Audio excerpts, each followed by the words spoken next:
2024. I hereby appoint the Honorable Virginia Fox to act as Speaker pro tempore on this day. Signed, Mike Johnson, Speaker of the House of Representatives. The prayer will be offered by Chaplain Kibben. Would you pray with me? O Lord our God, we approach your throne of grace that we may receive your help in this time of need. You have laid on each of us a high and daunting calling to serve you and this world with humility and sincerity. On this day especially, may we bring with us to our decision-making not earthly wisdom, but a strength of conscience and integrity of faith, so that when this day is done, we may face this nation, our world, and each other without reproach. More importantly, we pray that in all that we accomplish this day, we would be found blameless in your sight. For it is only by your grace that we are where we are and who we are. May your grace toward us not be in vain, but may our efforts today bring faithful testimony to your grace at work within us. In the name of the one whose grace is our salvation, we pray. Amen. Amen. The chairs examine the journal of the last day's proceeding and announces to the House the approval thereof.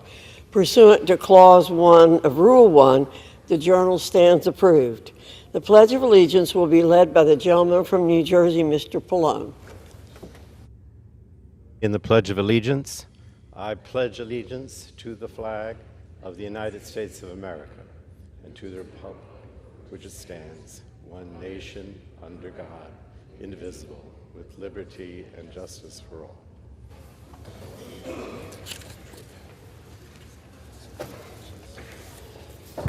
The chair lays before the House the following communications. The Honorable the Speaker, House of Representatives, sir, pursuant to the permission granted in Clause 2H of Rule 2 of the Rules of the U.S. House of Representatives, the clerk received the following message from the Secretary of the Senate on April 19, 2024 at 2 p.m. that the Senate passed Senate 2958, that the Senate agreed to relative to the death of the Honorable Joseph I. Lieberman, former United States Senator from the state of Connecticut, Senate Resolution 655, that the Senate passed without amendment H.R. 4389, signed sincerely, Kevin F. McCumber, Acting Clerk.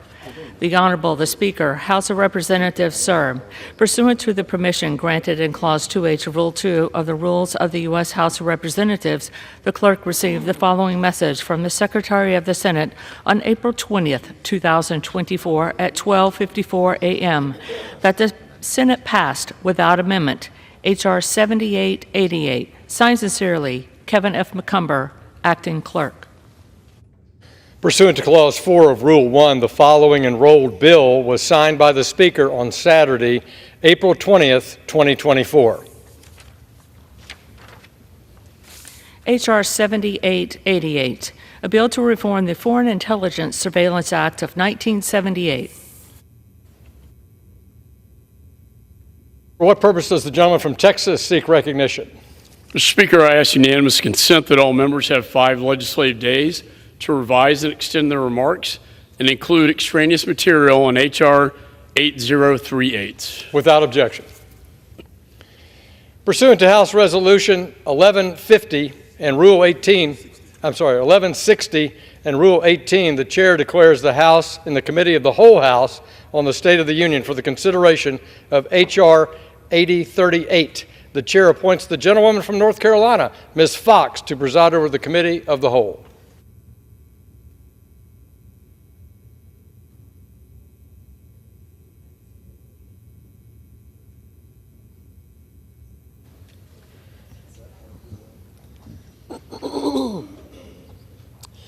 The House is in the Committee of the Whole House on the State of the Union for the consideration of H.R. 8038, which the clerk will report by title.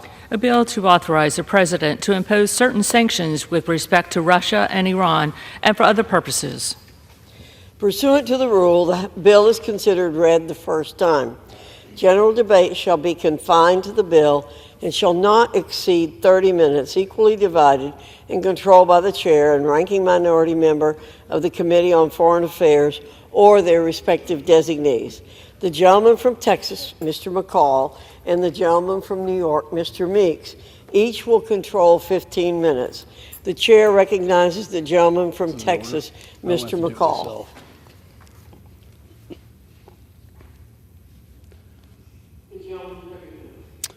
Thank you, Madam Chair. Most serious matters that any committee deals with are matters of war and peace. It's those votes that are the most consequential votes of your career. This is one of those moments. As Secretary Pompeo and General Keane recently wrote in a letter to Congress, quote, "We write at a pivotal moment in our nation's history to applaud your efforts to secure vital support to America's allies and to strengthen America's defenses," end of quote. For they know that the world is on fire. From Putin's full-scale invasion of Ukraine to Chairman Xi threatening Taiwan and the Pacific, to the Ayatollah rearing his ugly head, invading Israel through his proxies, the eyes of the world are upon us, and history will judge us by what we do here and now.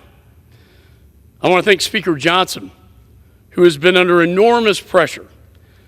He has said he wants to be on the right side of history. And with this vote today, he absolutely is. He put the interest of the nation above himself. He is truly a profile in courage. President Reagan taught us that peace is achieved through strength, and that is what this bill is about. It's about providing the deterrence so we don't have another war like my father's generation. And that is why I titled it the 21st Century Peace Through Strength Act. This bill includes my Repo Act that allows the transfer of frozen Russian sovereign assets in the United States so that Putin pays for the war he started. This is not just morally the right thing to do, it's also fiscally responsible thing to do on behalf of the American taxpayer, for let Putin pay for it. And that's why President Trump's former economic advisor, Larry Kudlow, supports this provision. This bill also protects Americans, especially our children, from the malign influence of the Chinese Communist Party-controlled TikTok. This app is a spy balloon in Americans' phones. It is a modern-day Trojan horse of the CCP used to surveil and exploit America's personal information. This bill also includes the most comprehensive sanctions against Iran that Congress has ever passed, including sanctions on exports of Iranian energy. China has bought $80 billion worth of energy from Iran, money, Madam Chair, that Iran is using to fund terror operations like the ones that we saw last weekend. This bill also imposes sanctions on anyone involved in Iran's drone and missile program. Think about this, Madam Chair. Iran makes the drones and the missiles that are bought by Russia to kill Ukrainians. And as we saw last Saturday, Iran is also manufacturing these drones with Russia's support to kill Israelis. This must be stopped. As Reagan said, quote, "When it comes to keeping America strong, when it comes to keeping America great, when it comes to keeping America at peace, then none of us can afford to be simply a Democrat or a Republican. We must all stand united as Americans. And once again today, we need to speak with one voice as one nation, especially when addressing our adversaries. For Putin is watching us. Chairman Xi is watching us. And the Ayatollah is watching us. Now is the time to act.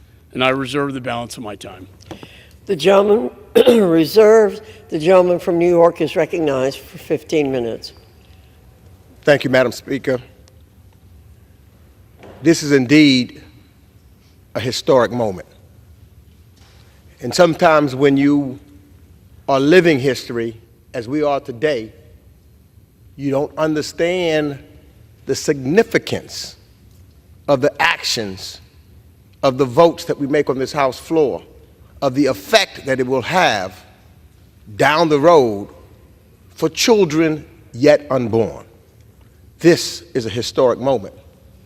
Yesterday, one of the rarest things that have ever happened on this floor took place.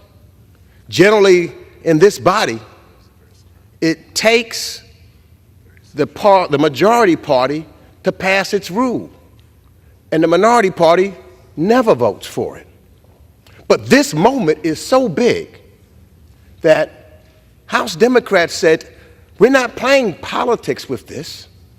This is too important for our nation's security. This is too important for our ally security. This is too important for the free world's security. So we did something that we've never done before. We voted in a bipartisan way to pass the rule to get these bills on the floor. Quite naturally, I would have loved to have done this 2, 3, 4 months ago. But this is a historic moment. A historic moment. Ukraine is now on the brink. The humanitarian catastrophes in Gaza, in Sudan, in Haiti, and elsewhere require immediate aid. Israel faced an unprecedented direct attack from Iran less than a week ago. And we need to rebuild our industrial base and support a free and open Indo-Pacific. We stand here today, finally, doing the people's work, doing, as I said just a few minutes ago, what we should have done months ago, supporting our friends, supporting our allies around the world, and quieting the doubts about whether America is a reliable partner or not, whether the United States will continue leading on the world stage or not. And I'm so proud of President Biden because he has displayed that leadership time and time again. Now, today, we have a number of bills that we need to pass for our national security. On repo, pertaining to the seizure of Russian sovereign assets, there is no doubt that Russia should pay for its crimes against humanity in Ukraine, as Vice President Harris has termed it. This bill importantly irons out legal questions that make sure that the United States does not act alone, but rather in coordination with our G7 and other partners, as we've seen President Biden pull them together immediately. Coordinating with our allies on this issue is important, not just for our standing as a paragon of the rule of law, but for our long-term economic interests. And there is an array of Middle East sanction bills included in this package, including several we voted on this week. Importantly, the majority agreed to add humanitarian exception in 3 of those bills. I had been requesting that for a while. Fortunately and thankfully, we've got it in now. And I hope that going forward, including these exceptions, are a matter of course, rather something added via last-second negotiation. But I do thank my friend Chairman McCall for the good faith negotiations on the Middle East section of this legislation. The Foreign Affairs Committee sanctions section is not perfect, but it does provide important humanitarian exceptions and waivers throughout the bill. And given the focus on the repo bill the last few days, so I'd like to highlight that a key authority in the bill is permissive. I do not think that a sanction should be the opening salvo of diplomacy. Many may have heard me talking about how I believe in diplomacy so strongly. But sanctions are an important instrument of economic statecraft that can, on occasion, deter bad actors, curb human rights abuses, promote diplomatic outcomes. But I believe we lose our moral credibility if American sanctions are seen as causing the indiscriminate deprivation, and we lose our policy flexibility if we tie the executive branch's hands instead of giving it useful tools. Yet, it's important that would-be invaders and dictators around the world see they will face real consequences if they undermine the international order. This legislation also contains several bills in the financial services and energy and commerce lanes. Important changes were made to these bills. I had voted against H.R. 7521 on the floor out of concern that it would be a broad authorization that could be misused far beyond what we in Washington are currently debating, beyond just tic-tac. However, I think the bill took a step in the right direction with a more realistic time frame for a complex divestiture process. Let me say for the record that I believe this bill is about one company that additional authorities provided to the executive branch are to be interpreted narrowly. Let me also take a moment to speak to those who oppose this legislation and say we can't support Ukraine in its fight against Russia's invasion, because, to use their words, we are facing an invasion here at home.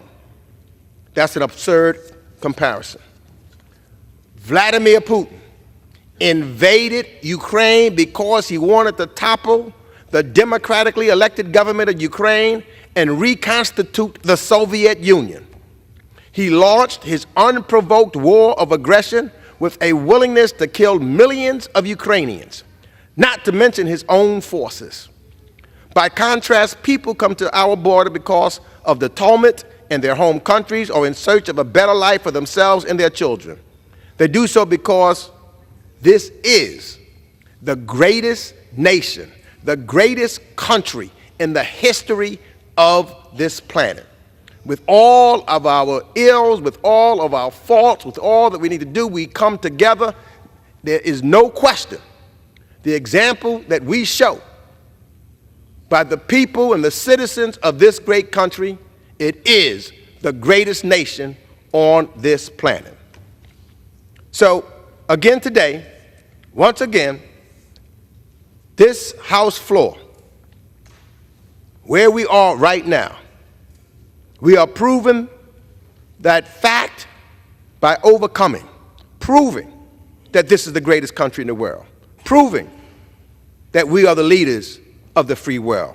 And we're doing this by overcoming our partisan divides, by showing that we will work together and stand together, Democrats and Republicans, for the right thing and for our country.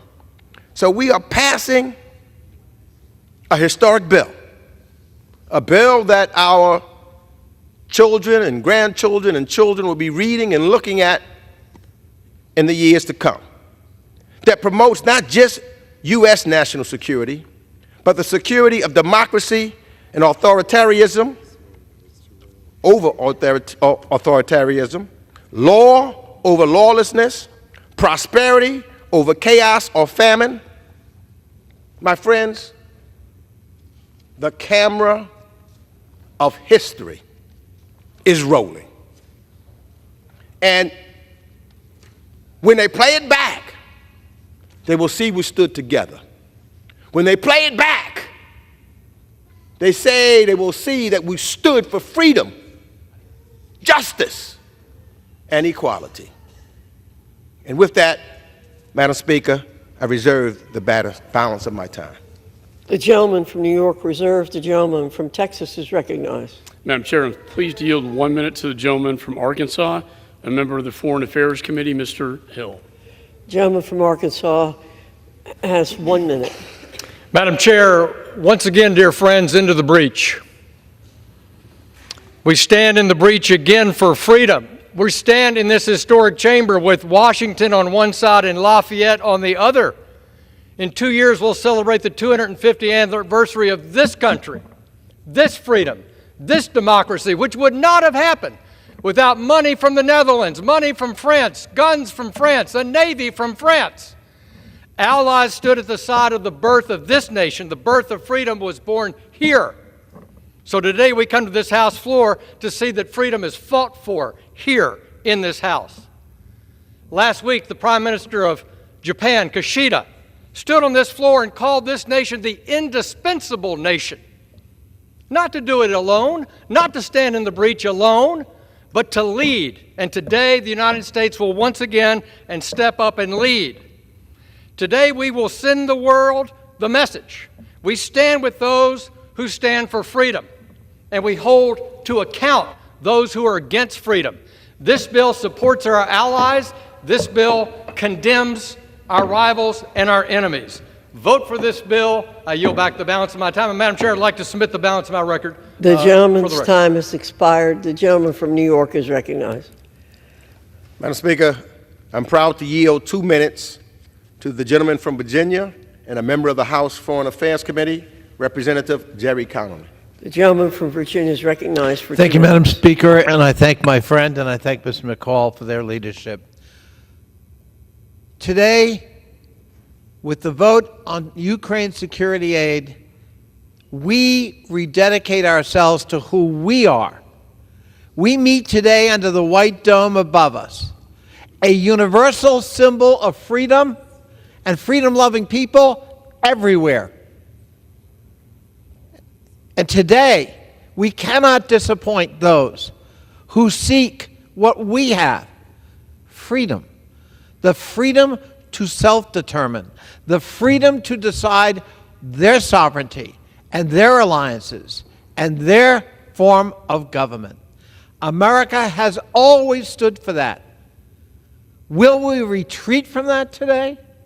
And do we understand the choices in front of us? They're clear.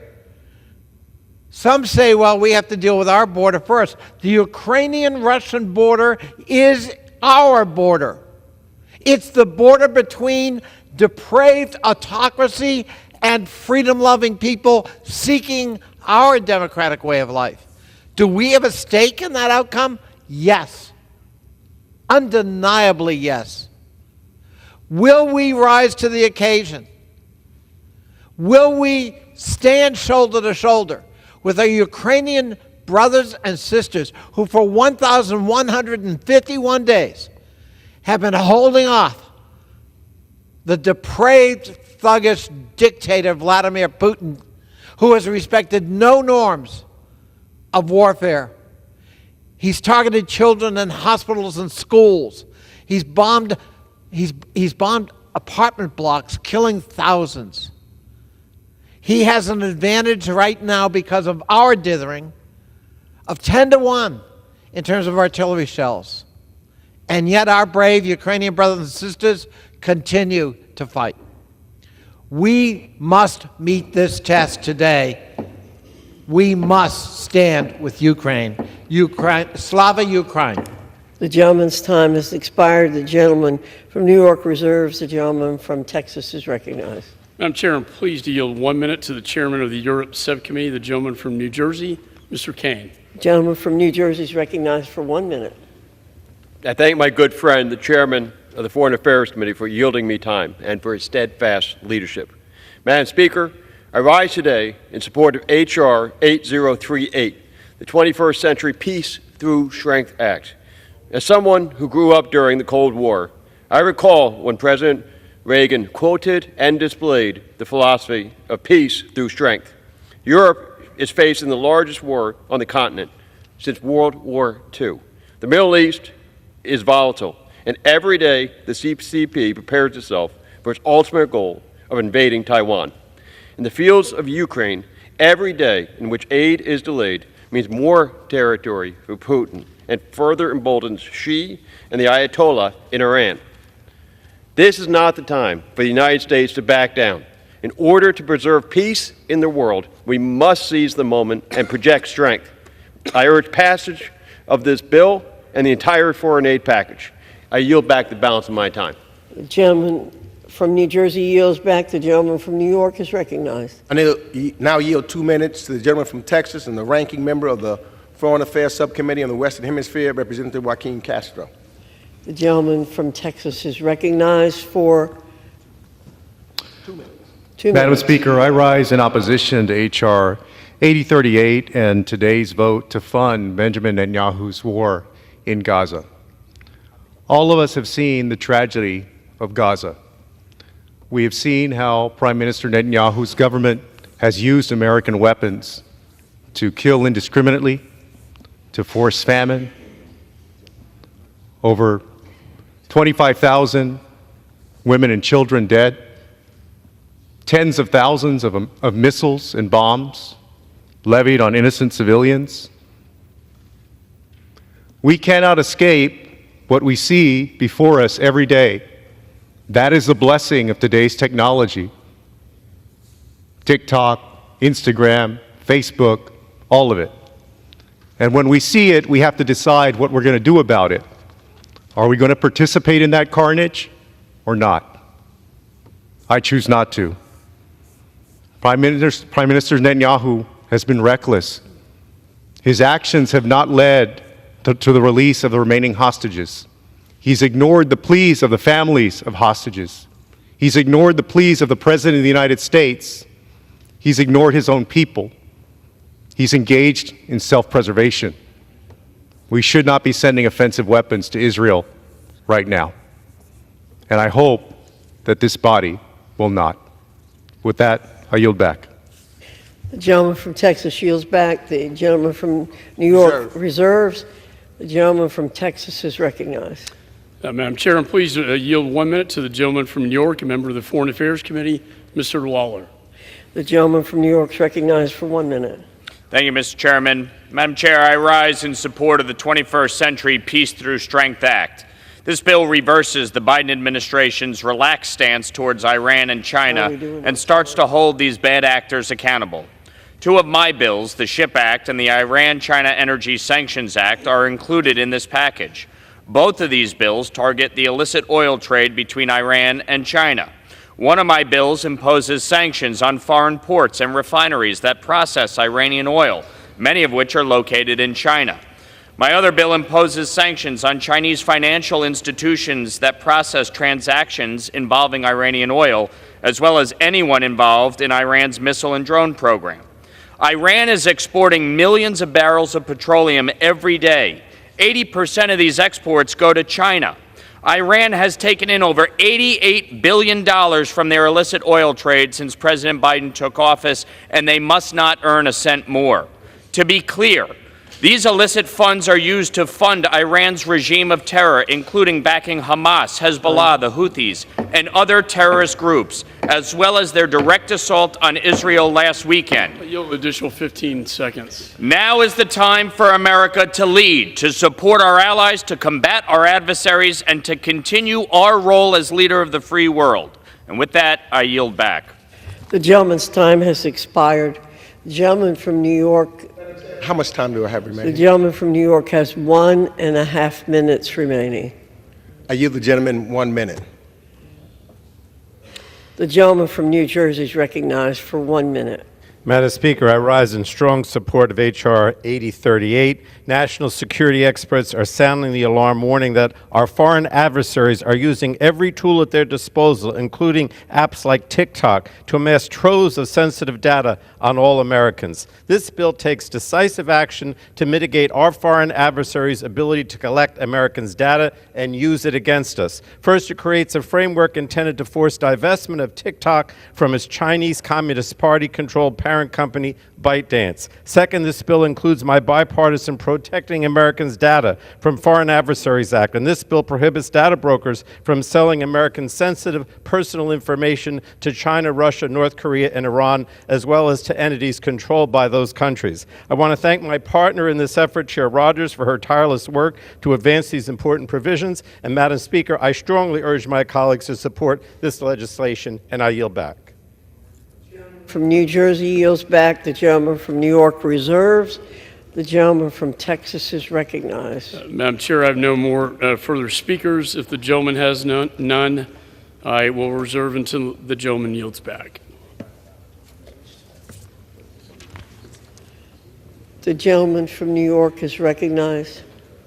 I yield the remainder of my time to the gentleman from Illinois, the ranking member on the Select Committee on the Strategic Competition between the United States and China and the Chinese Communist Party, Representative Raja Krishnamurthy. The gentleman from Illinois is recognized for 30 seconds. Thank you, Madam Speaker. I rise in support of this bill, and specifically on the TikTok divestment bill. I want to say a special thank you to Greg Meeks, Mike McCall, Mike Gallagher, Frank Pallone, Kathy McMorris-Rogers, and Chair Cantwell in the Senate for working on this bill. First of all, this bill is not a ban. It's about a divestment.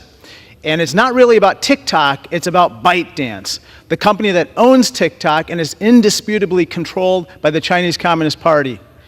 The CCP's secretary of the cell embedded in the company is the editor-in-chief of ByteDance, and that's why we're so concerned about the particular app. I just want to say, since the bill passed with 352 votes previously, we increased the divestment period, which is the least restrictive way to deal with the CCP threat, from 6 months to upwards of a year. I strongly urge support of this bill. The gentleman's time has expired. The time of the gentleman from New York has expired. The gentleman from Texas is recognized.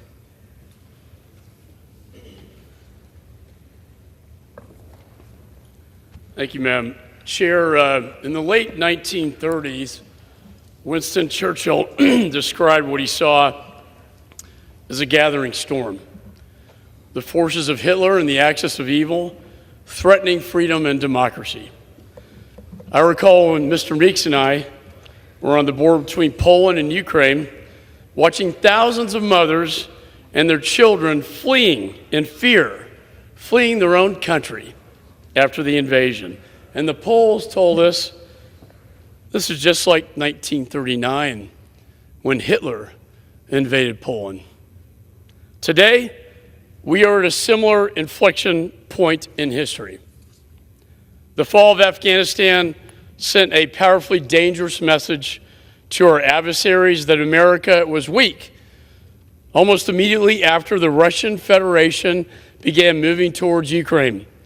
And once Chairman Xi met with Putin at the Olympics and cemented their unholy alliance, they invaded. Chairman Xi has become more aggressive in the Pacific.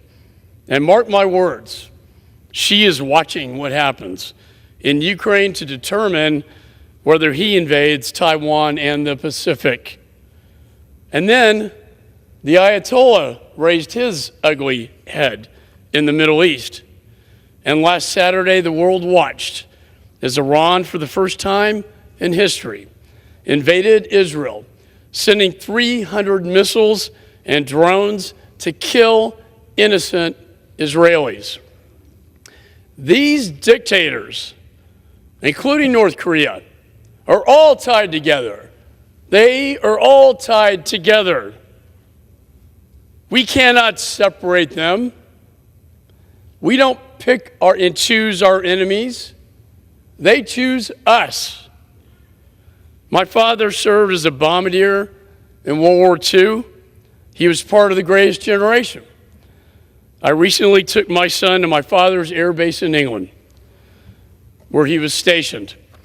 And while there, we visited the church where my father prayed, not knowing if he would live or die. I took my son to the National Cemetery for the U.S. airmen who never made it home. And I pointed to the 4,000 crosses and said, son, those are the ones who did not make it home.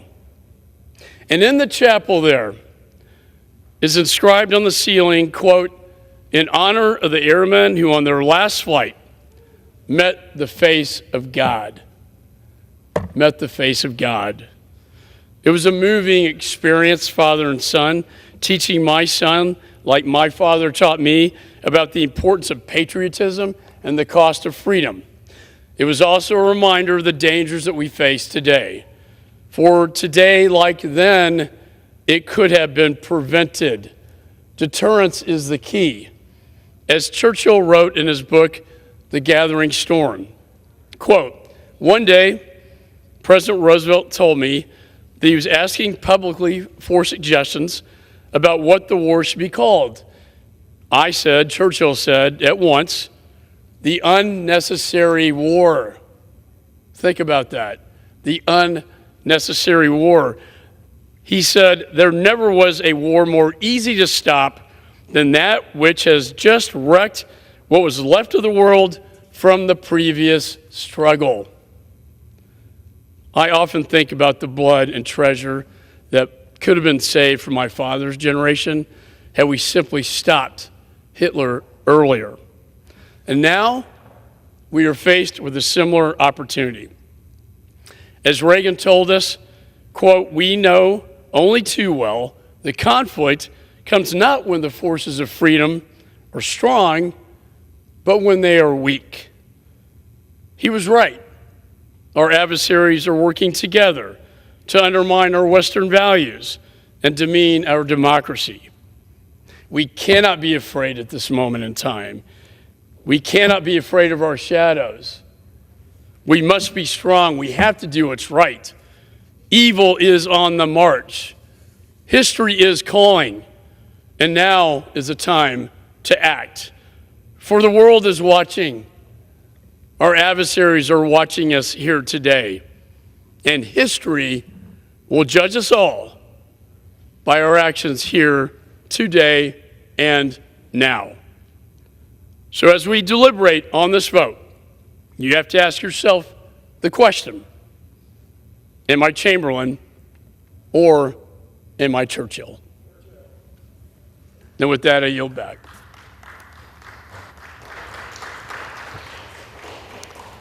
All time for general debate has expired. Pursuant to the rule, the bill shall be considered for amendment under the 5-minute rule. The amendment printed in Part D of the House Report 118-466 shall be considered as adopted. The bill as amended shall be considered as read. No further amendment to the bill as amended shall be in order except those printed in Part E of House Report 118-466. Each such further amendment may be offered only in the order printed in the report by the member designated in the report, shall be considered as read, shall be debatable for the time specified in the report, equally divided and controlled by the proponent and an opponent, shall not be subject to amendment, and shall not be subject to a demand for division of the question. It is now in order to consider Amendment Number 1, printed in Part E of House Report 118-466. For what purpose does the gentleman from Florida seek recognition? Madam Chair, I have an amendment at the desk. The clerk will designate the amendment. Amendment number 1, printed in Part E of House Report number 118-466, offered by Mr. Jimenez of Florida.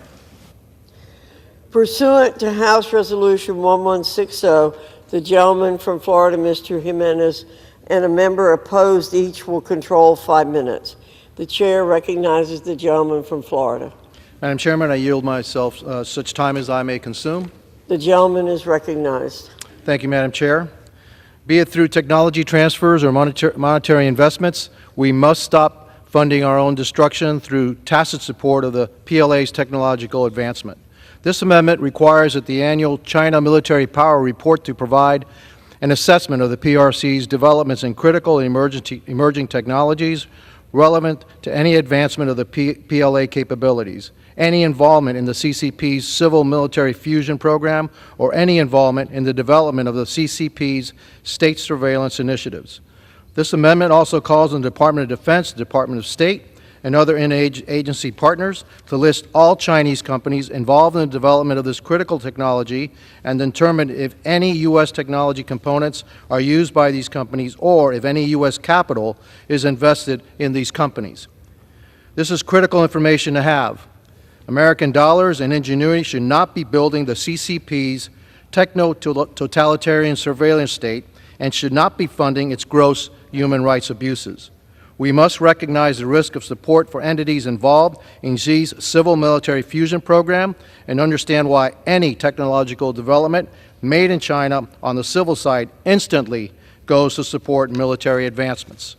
Right now, Americans, usually unwittingly, are funding the People's Liberation Army, paying for things like aircraft carriers, fighter jets, artillery shells, and facilitating a mass surveillance and oppression of the Chinese people.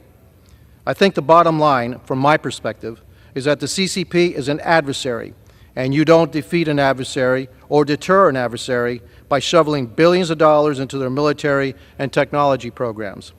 Every time we allow this to happen, we are closing the capability gap between our military and the PLA, giving the upper hand to our greatest adversary, the only country with the intent, will, and capability to reshape the international order, and that's China. I urge my colleagues to support this amendment, and with that, I reserve the balance of my time. The gentleman from Florida reserves the balance of his time. Does anyone wish to speak in opposition to the amendment? The gentleman from Florida is recognized. I would like now to yield 2 minutes to the gentleman from Illinois, the ranking member of the Select Committee on the CCP, Mr. The gentleman from Illinois is recognized for 2 minutes. Close enough, Carlos. Thank you. I rise in strong support of this amendment, which requires the China Military Power Report, which the Department of Defense puts out each year, to include a new section on the PRC's development of critical and emerging technologies. Through its military-civil fusion strategy, the CCP has effectively combined its civilian and military sectors, meaning that American investment into China often finds its way into the hands of the People's Liberation Army. We simply cannot allow this to happen. By tracking the PRC's development of critical technologies, as well as any American support for these efforts, this amendment will help prevent the power of American innovation and financing from fueling the continued growth of China's military power. I urge strong support and yield back. The gentleman from Illinois yields back. The gentleman from Florida is recognized. You have 1 minute remaining. Madam Chairman, I yield 30 seconds to the gentleman from Texas, the chairman of the Foreign Affairs Committee, Mr. McCall.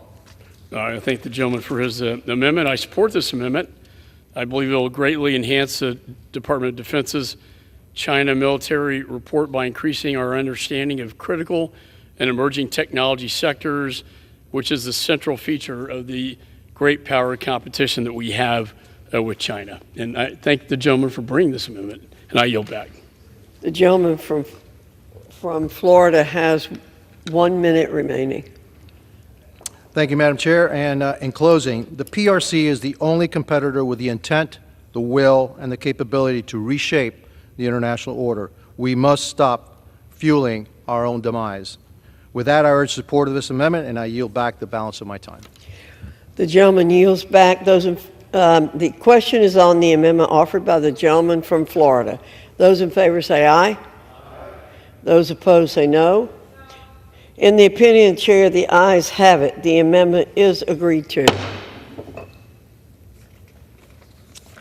It is now in order to consider amendment number 2, printed in Part E of House Report 118-466.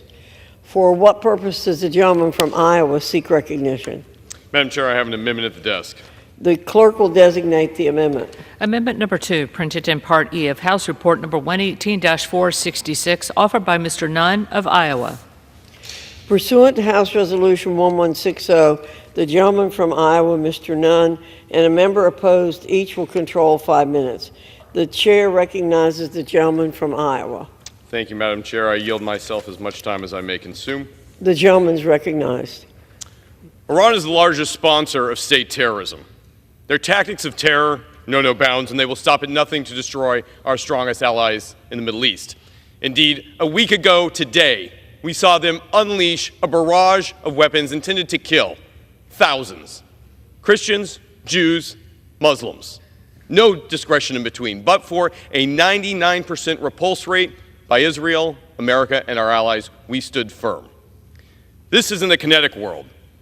As an Air Force officer, we have done this many times, but we must also combat terrorism at its source, its funding. As a counterintelligence officer, I know the enemy must be fought on the battlefield, but behind the scenes, we must also commit to crippling them with their lack of ability to gain financial services that they then supply the funding for Hamas, Hezbollah, Houthi rebels, and the IRGC.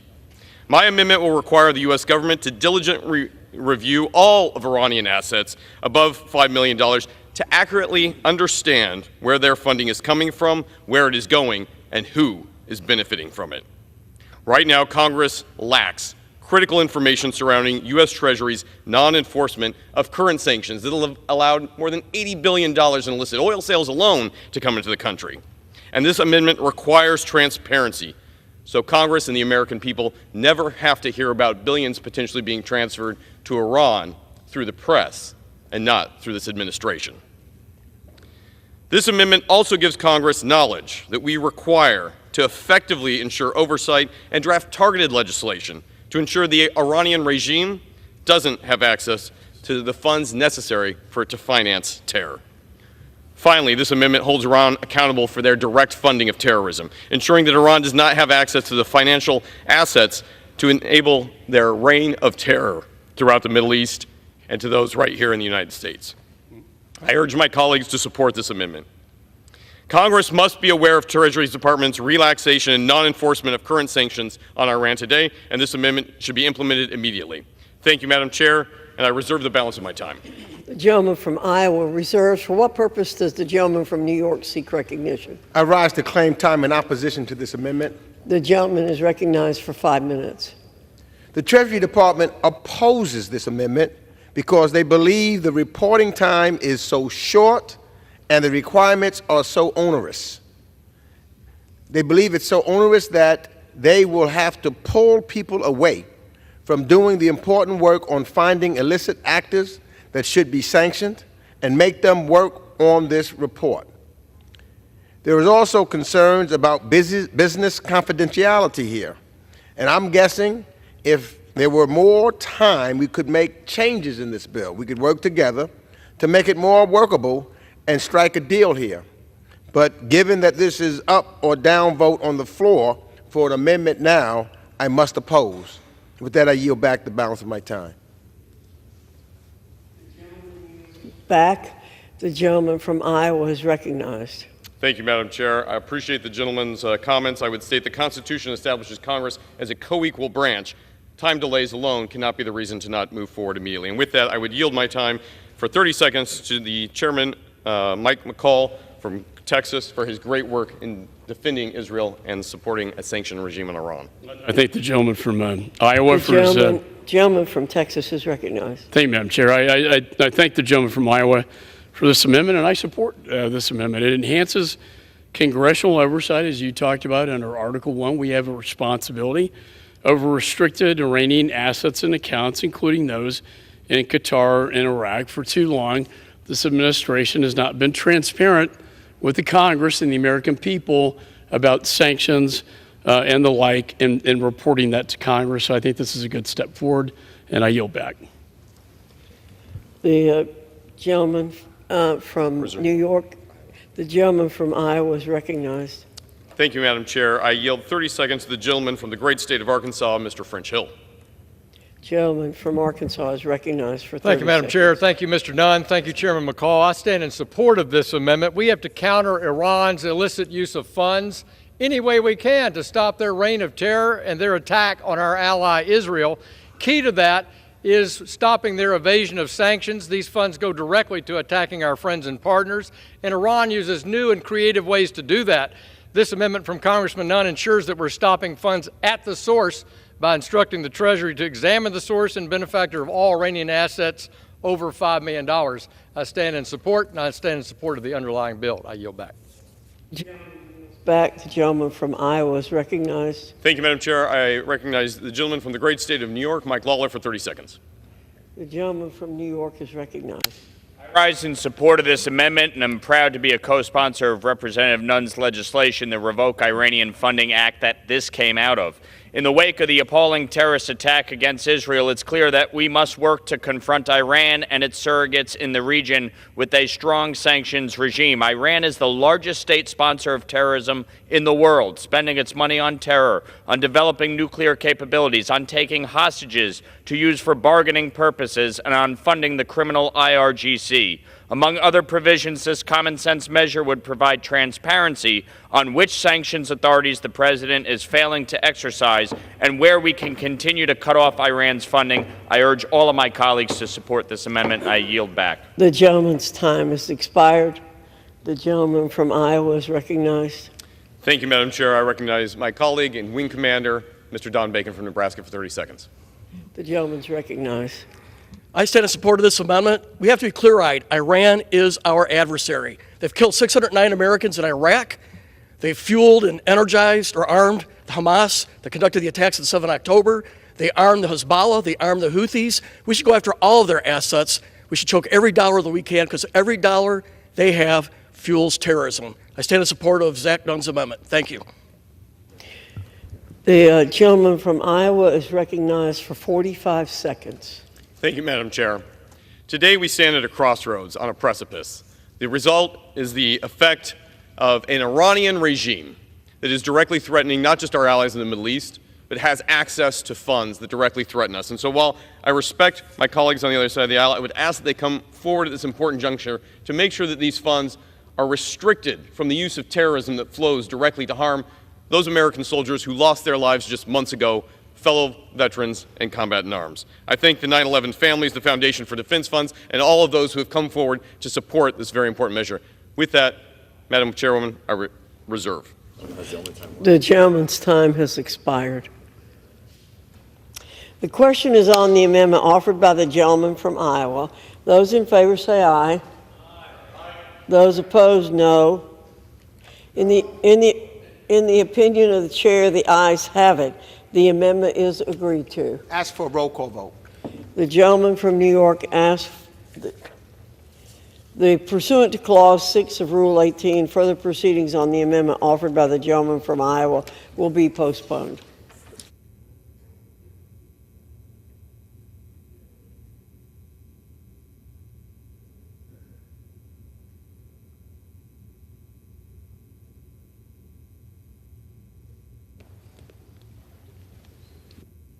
What purpose does the gentleman from Texas seek recognition? Mr. Chair, I move that the committee do now rise.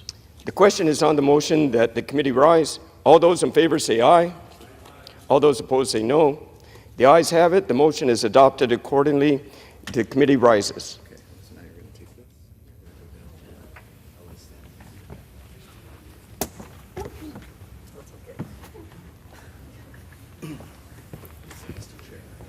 Mr. Chair. Madam Speaker, the Committee of the Whole on the State of the Union, having had under consideration H.R. 8038, directs me to report that it has come to no resolution thereon. The chair of the Committee of the Whole House on the State of the Union reports that the committee has had under consideration H.R. 8038 and has come to no resolution thereon.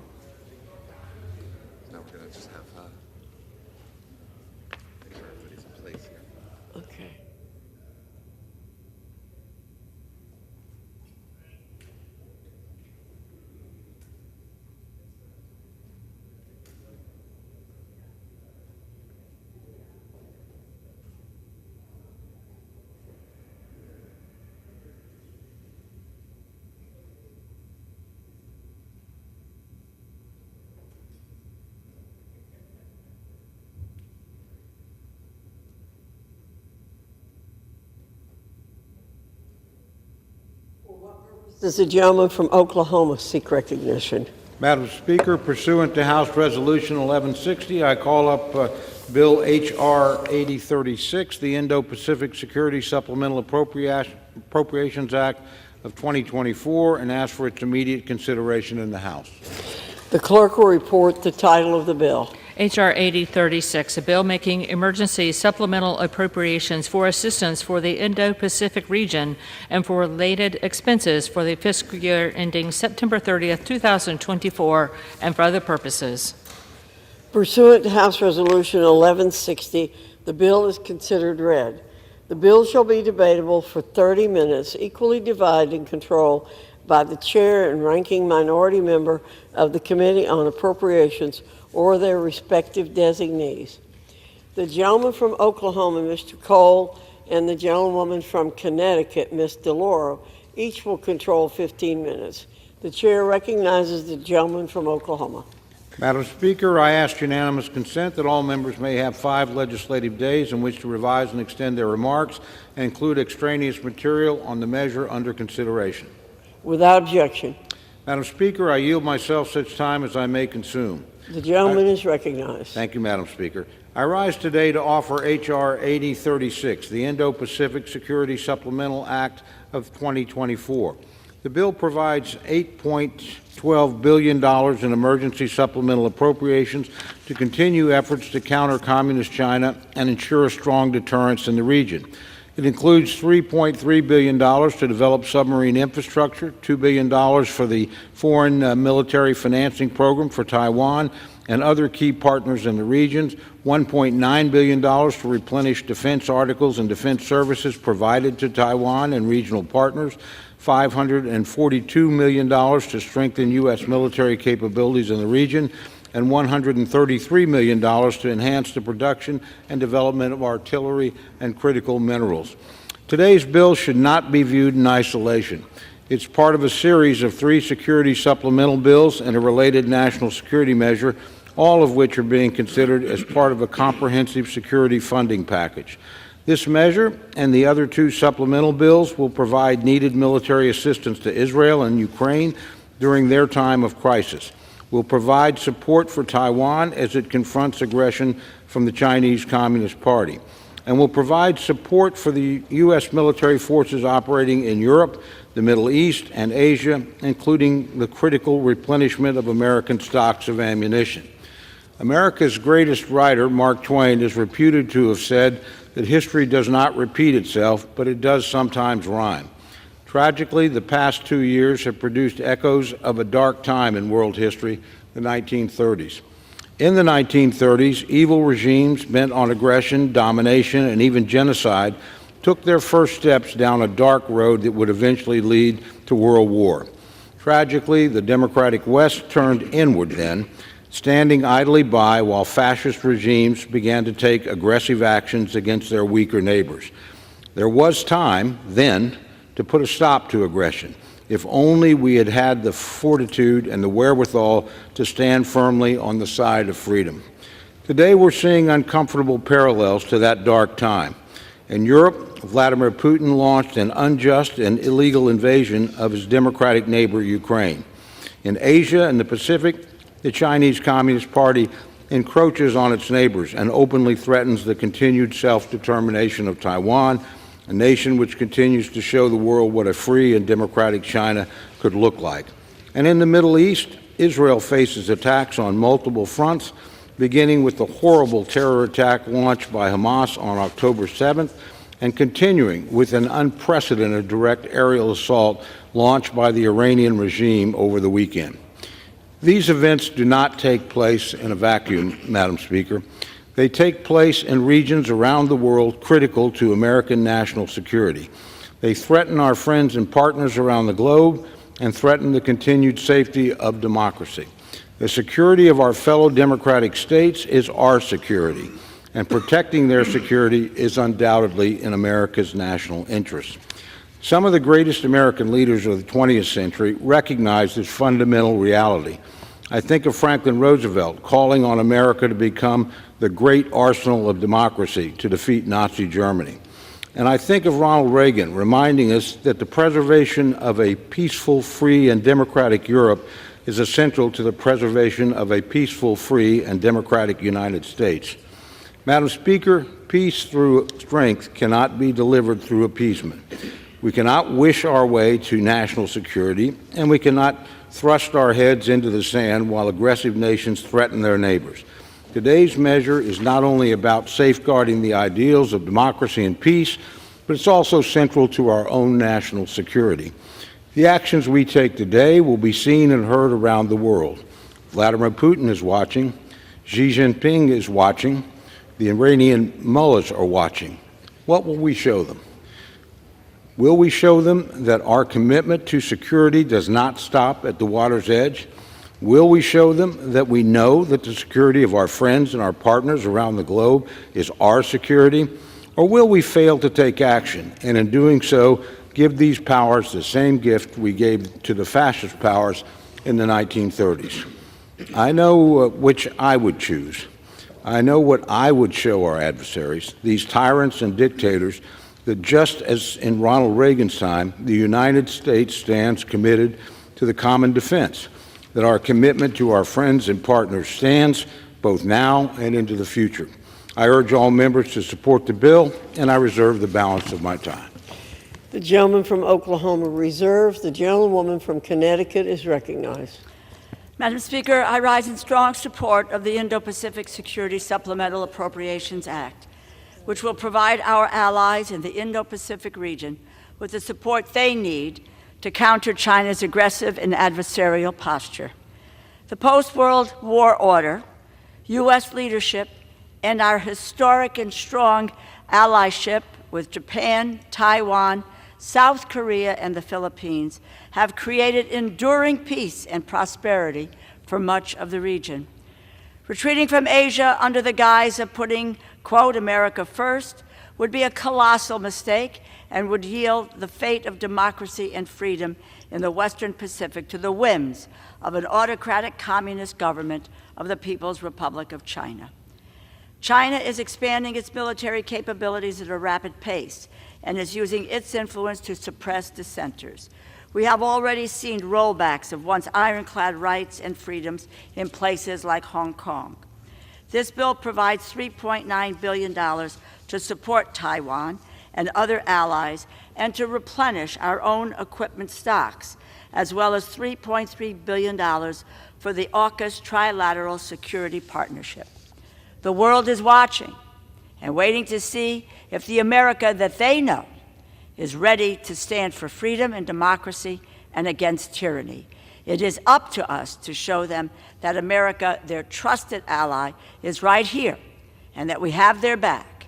We must demonstrate that our word can be counted on. Xi is watching.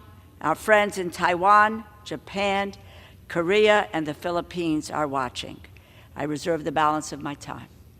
Gentlewoman from Connecticut reserves. The gentleman from Oklahoma is recognized. Thank you, Madam Chair. I yield to the gentleman from Arkansas, the chairman of the Subcommittee for Transportation, Housing, and Urban Development of the Appropriations Committee, Mr. Womack, for 4 minutes.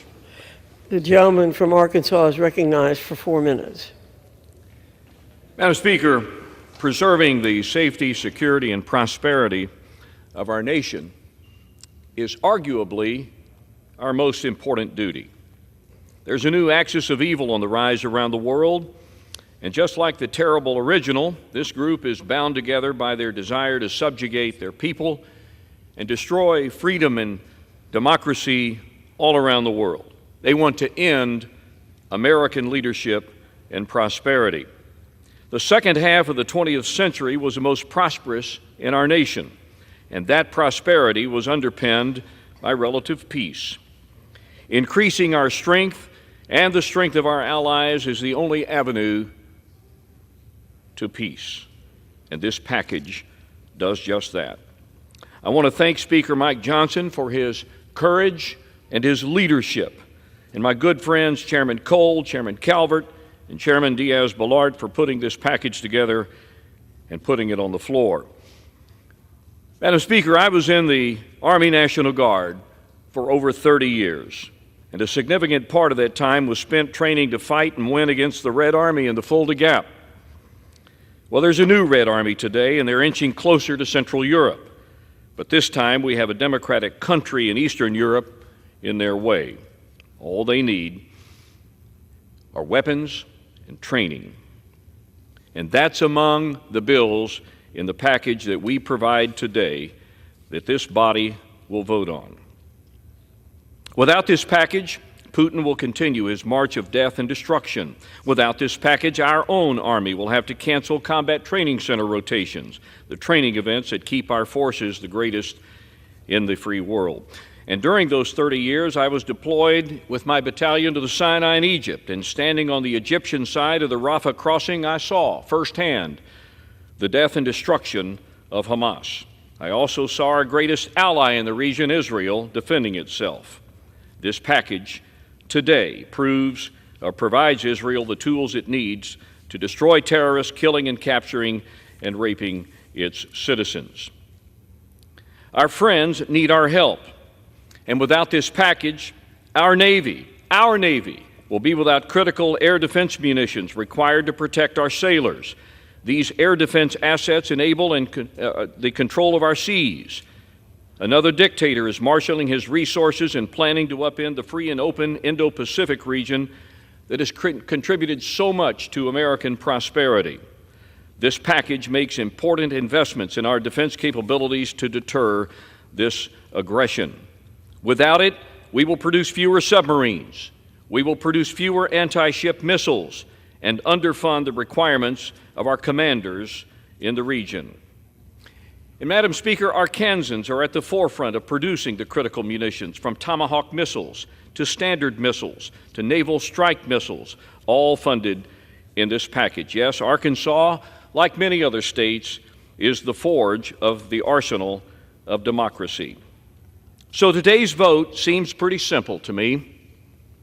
We're choosing between strength and weakness, between freedom and repression, and between prosperity and decline. So I ask my fellow members to look past the end of your nose, understand the context and gravity of the situation we face and that our partners and allies face, and support this package today. And with that, Madam Speaker, I yield back the balance of my time. The gentleman from Arkansas yields back. The gentleman from Oklahoma reserves. The gentlewoman from Connecticut is recognized. Madam Speaker, I yield 1 minute to the gentleman from Illinois, the ranking member of the Select Committee on the Strategic Competition between the United States and the CCP, Mr. Krishnamurthy. The gentleman from Illinois is recognized. Thank you, Ranking Member. I rise in strong support of H.R. 8036. A recent survey showed that a majority of Americans believe there's a 50-50 chance or greater of war between the United States and China. It's one of their greatest fears. That same survey showed that 80% of Americans want us to do everything in our power to prevent war with China. This particular bill, H.R. 8036, is critical in preventing war with China by increasing deterrence against their aggression, through foreign military financing of our partners, through upgrading the industrial submarine base, and by replenishing our defense stocks. I strongly urge support of H.R. 8036. We cannot wane in the defense of democracy. The gentleman from Illinois yields back. The gentleman from Connecticut reserves. The gentleman from Oklahoma is recognized. Madam Speaker, I yield 2.5 minutes to my good friend, the distinguished gentlewoman from California, Ms. Kim. The gentlewoman from California is recognized for 2.5 minutes. Thank you, Chairman, for yielding. President Ronald Reagan said, "We cannot play innocence abroad in a world that is not innocent, nor can we be passive when freedom is under siege." The free world is under attack as Vladimir Putin, Xi Jinping, the Ayatollahs, and Kim Jong-un are teaming up to destroy any glimpse of freedom and democracy in their path. Deterrence is not divisible, and history has shown that when the free world wavers, adversaries see a green light. Taiwan Foreign Minister Joseph Wu said recently that the United States failing to support Ukraine would embolden Xi Jinping and support Beijing's propaganda that the United States is not a reliable partner. We want our allies and partners to turn to the United States, not to the Chinese Communist Party, who wants to replace the American dream with its authoritarian vision in a quest to become the superpower, top economic and military power by 2027. If Xi Jinping is successful in his ambitions to take Taiwan, it will directly hurt our economy, our national security, and our leadership globally.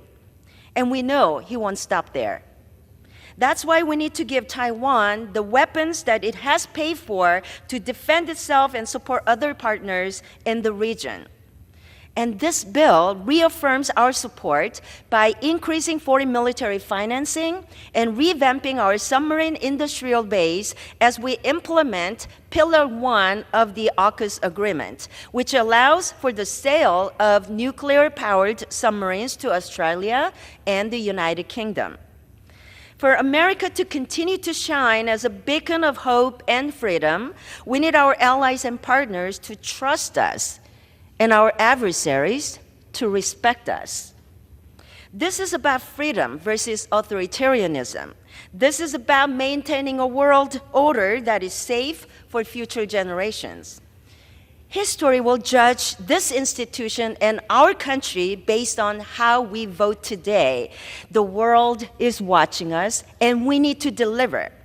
So I urge my colleagues to meet this critical moment and pass H.R. 8036, Indo-Pacific Security Supplemental Act. Thank you. With that, I yield back. The gentlewoman from California yields back. The gentleman from Oklahoma reserves.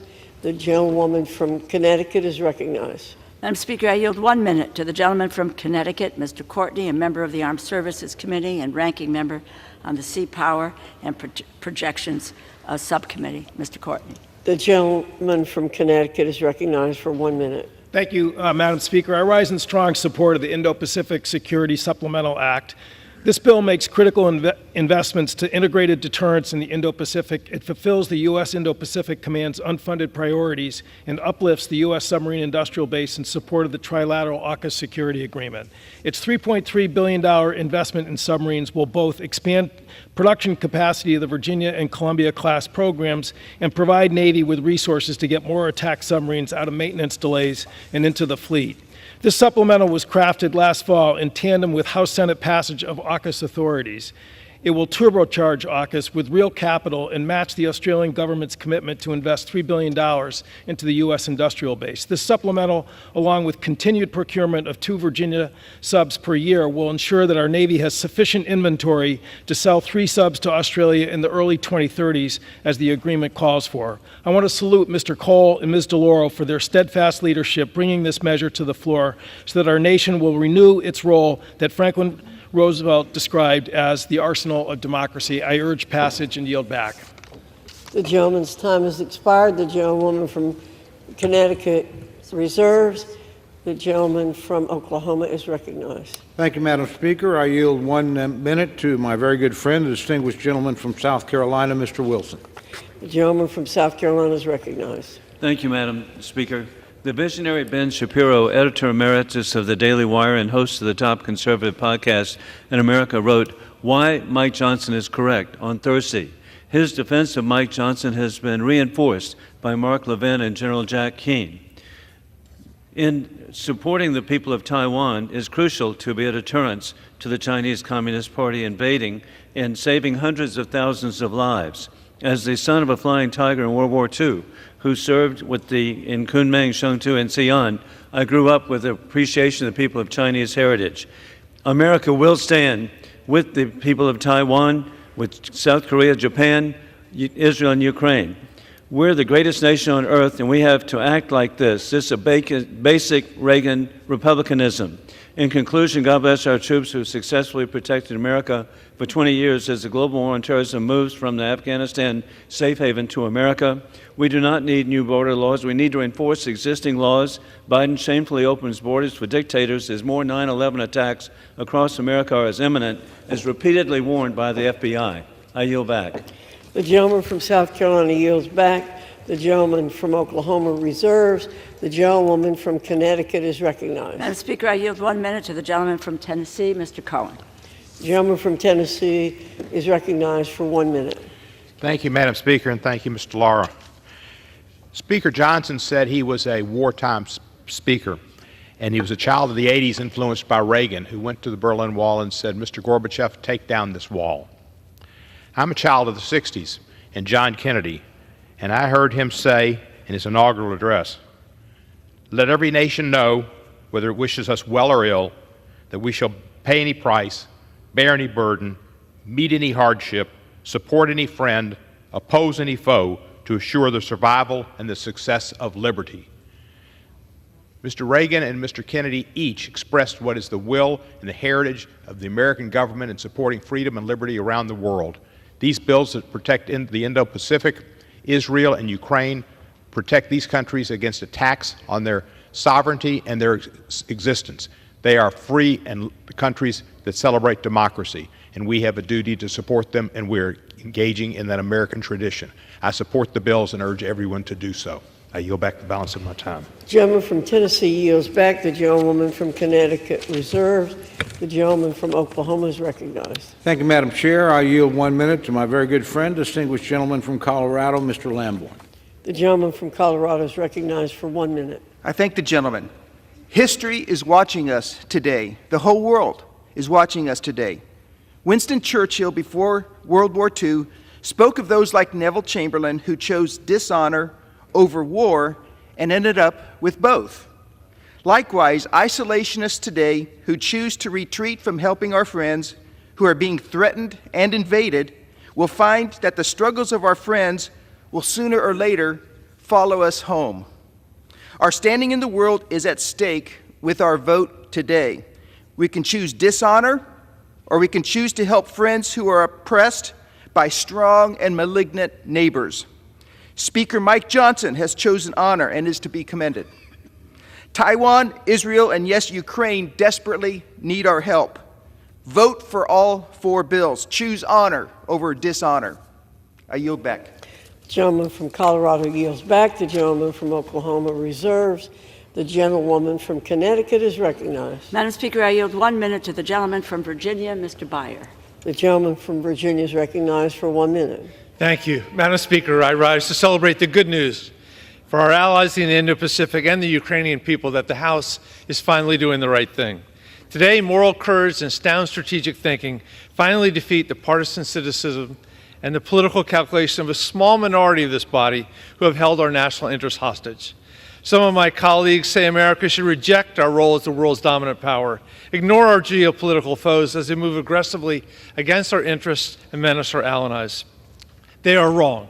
While it is deeply unfortunate that it took this long for wiser voices to prevail, the House is stepping up today to proclaim the American strength and send bold support to Ukraine and the Indo-Pacific.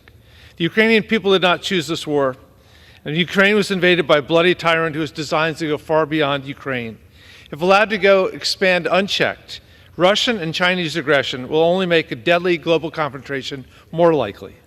This moment is long overdue, and we can only hope that this delay will not result in lasting damage to Ukraine's war efforts. But it's my deepest hope that this victory in Congress will help make possible Ukraine's ultimate victory on the battlefield. I yield back. The gentleman from Virginia's time has expired. The gentlewoman from Connecticut reserves. The gentleman from Oklahoma is recognized. Madam Speaker, may I inquire how much time remains for each side? The gentleman from Oklahoma has 1.5 minutes remaining. Madam Speaker, I advise my friend I'm prepared to close whenever she is. In the meantime, I'll simply reserve. The gentleman from Oklahoma reserves. The gentlewoman from Connecticut. The gentlewoman has 9 minutes remaining. I yield 1 minute to the gentleman from Indiana, Mr. Mervant. The gentleman from Indiana is recognized for 1 minute. I thank the ranking member for the time and applaud the dedicated work of her and all the leaders and staff of the House Appropriations Committee on both sides of the aisle for their commitment to advancing this legislation. I am proud to support this legislative package that is of paramount importance to the strength of our nation, to the American worker, and for our role as a world leader that is working to defend democracy.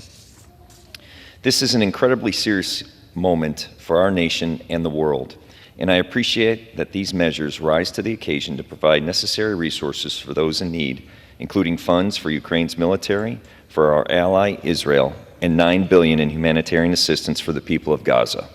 I encourage my colleagues to support these measures and ensure they are signed into law. Thank you, and I yield back my time. The gentleman from Indiana yields back. The gentlewoman from Connecticut is recognized. The pardon me, the gentlewoman from Connecticut reserves. The gentleman from Oklahoma is recognized. Madam Speaker, I reserve. The gentleman reserves. The gentlewoman from Connecticut is recognized. Madam Speaker, I yield 1 minute to the gentlewoman from California, Ms. Kamlager-Dove. The gentlewoman from California is recognized. Madam Speaker, I rise in support of the Indo-Pacific Defense Supplemental and all of the foreign aid bills we are voting on today. I recently returned from a State Department-led trip to Japan where we discussed the security challenges the region is facing from the PRC. Our partners in the Indo-Pacific are dealing with the daily threat of aggression from China. China is quite literally seeking to gobble up other countries, including the vibrant sovereign democracy of Taiwan. And China is working to gain leverage over countries through cheap infrastructure deals and digital authoritarianism. The Indo-Pacific region has been calling on the United States to be reliable, present, and engaged. Just last week, the Japanese Prime Minister came to Congress to tell us that Japan and the region need the United States and that our partners will be by our side. All we need to do is show up. With this bill, the United States is saying, we need you too, we will not cede our leadership, and we are here for good. Thank you, Madam Speaker. I yield back. The gentlewoman from California yields back. The gentleman from Oklahoma continues to reserve. The gentlewoman from Connecticut is recognized. Let me tell my colleague, Chairman Cole, that we have one more speaker who's on his way, but let me just take this opportunity. I just would like to say a thank you at this juncture to the former chair of the Appropriations Committee, our colleague Kay Granger. It has really been my honor to serve with Congresswoman Granger, and she has been a pioneer in so many ways. I've said it to many folks, especially I say to the women who serve in this House. No one hands you anything here. You earn it. Kay Granger has earned every bit of the accolades, the titles that she has received because she earned it, she deserves it, and is an outstanding member of this body. I would also like to say to you, Chairman Cole, it's an honor to serve with you, and I think it really is impressive that in this second week leading the committee, we are passing a long overdue supplemental to aid our allies. To your credit, I thank you very, very much. The gentlewoman from Connecticut reserves. The gentleman from Oklahoma reserves. The gentlewoman from Connecticut is recognized. I yield 3 minutes to the gentlewoman from Massachusetts, the distinguished Democratic whip and former member of the Appropriations Committee, Mrs. Clerk. 3. The gentlewoman from Massachusetts is recognized for 2 minutes. 3 minutes. I thank the gentlelady for yielding. John Gardner said, "History never looks like history when you are living through it." But there is no doubt that today's votes in the House of Representatives will reverberate through history, will be felt for generations to come. We have learned that when figures like Vladimir Putin emerge, we will not find peace through appeasement. As caretakers of the world's most powerful republic, we cannot look away when the world looks to us to lead the defense of democracy. We cannot look away because tyranny is not just emanating from Moscow. The same extremism that has fueled the Russian attack on the Ukrainian people has found countenance here in the People's House. In voting yes today, we can rebuke all those who choose to side with the enemies of freedom. As we combat tyrants, we can also not turn away from the innocent victims of war and famine. The suffering people of Gaza, Sudan, Haiti, Chad, and Armenia. The humanitarian aid in this package is vital to relieving their pain, saving their lives, and securing their children's future. As we witness so much destruction and starvation, as we attempt to comprehend the intertwined horrors of the October 7th attack on Israel and the devastating toll on innocent civilians in Gaza, I cannot see a path to peace that does not provide security and sovereignty to both Israelis and Palestinians, a peace rooted in justice and our common humanity. It is our hope that the votes we take today are a start. But we are not simply living through history, we are shaping it. We have the opportunity today to shape a future that is more just, more equitable. The bills before us today are not perfect. They consider very complex and painful issues, but they are a critical step forward, and I urge my colleagues to join me in taking it. I yield back. The gentlewoman from Massachusetts yields back. The gentleman from Oklahoma reserves. The gentlewoman from Connecticut is recognized. Madam Speaker, I yield back the balance of my time. The gentlewoman yields back. The gentlewoman yields back. The gentleman from Oklahoma is recognized. Thank you, Madam Speaker. I yield myself the balance of my time. I want to begin by thanking the Speaker and the Rules Committee, particularly my good friends Chairman Burgess and Ranking Member McGovern, for structuring this debate so every member in this chamber would have an opportunity to express their opinion on every issue. This is really a very welcome gift. Nobody's being jammed. Everybody can voice their own opinion. I want to thank my good friend, the Ranking Member of the Full Appropriations Committee, for working with me. We've had a long friendship and a long professional relationship, and I look forward to the years ahead working with her. But finally, Madam Speaker, I want to urge all our colleagues to support all four of these bills. We are, as Speaker after Speaker has said, at a critical moment in our history. We need to stand firm. We need to send a clear signal to the rest of the world, so please pass the bills. With that, Madam Speaker, I yield back my time. The gentleman from Oklahoma yields back. All time for debate on the bill has expired. It's now in order to consider the amendment printed in Part C of House Report 118-466. For what purpose does the gentleman from California seek recognition? Madam Speaker, I have an amendment at the desk. The clerk will designate the amendment. Amendment number 1, printed in Part C of House Report number 118-466, offered by Mr. Issa of California. Pursuant to House Resolution 1160, the gentleman from California, Mr. Issa, and a member opposed, each will control 5 minutes. The chair recognizes the gentleman from California. Madam Speaker, we meet in an extraordinary session here on a Saturday, and we do so because Iran has fired missiles over our very ships intended to land on our ally Israel. We meet here on a Saturday because Russia has invaded Ukraine and continues an aggression that will not stop there. But we also meet here in order to provide a protection and a preventative funding to our allies in the Indo-Pacific. Included in those allies in this amendment must be the Philippines.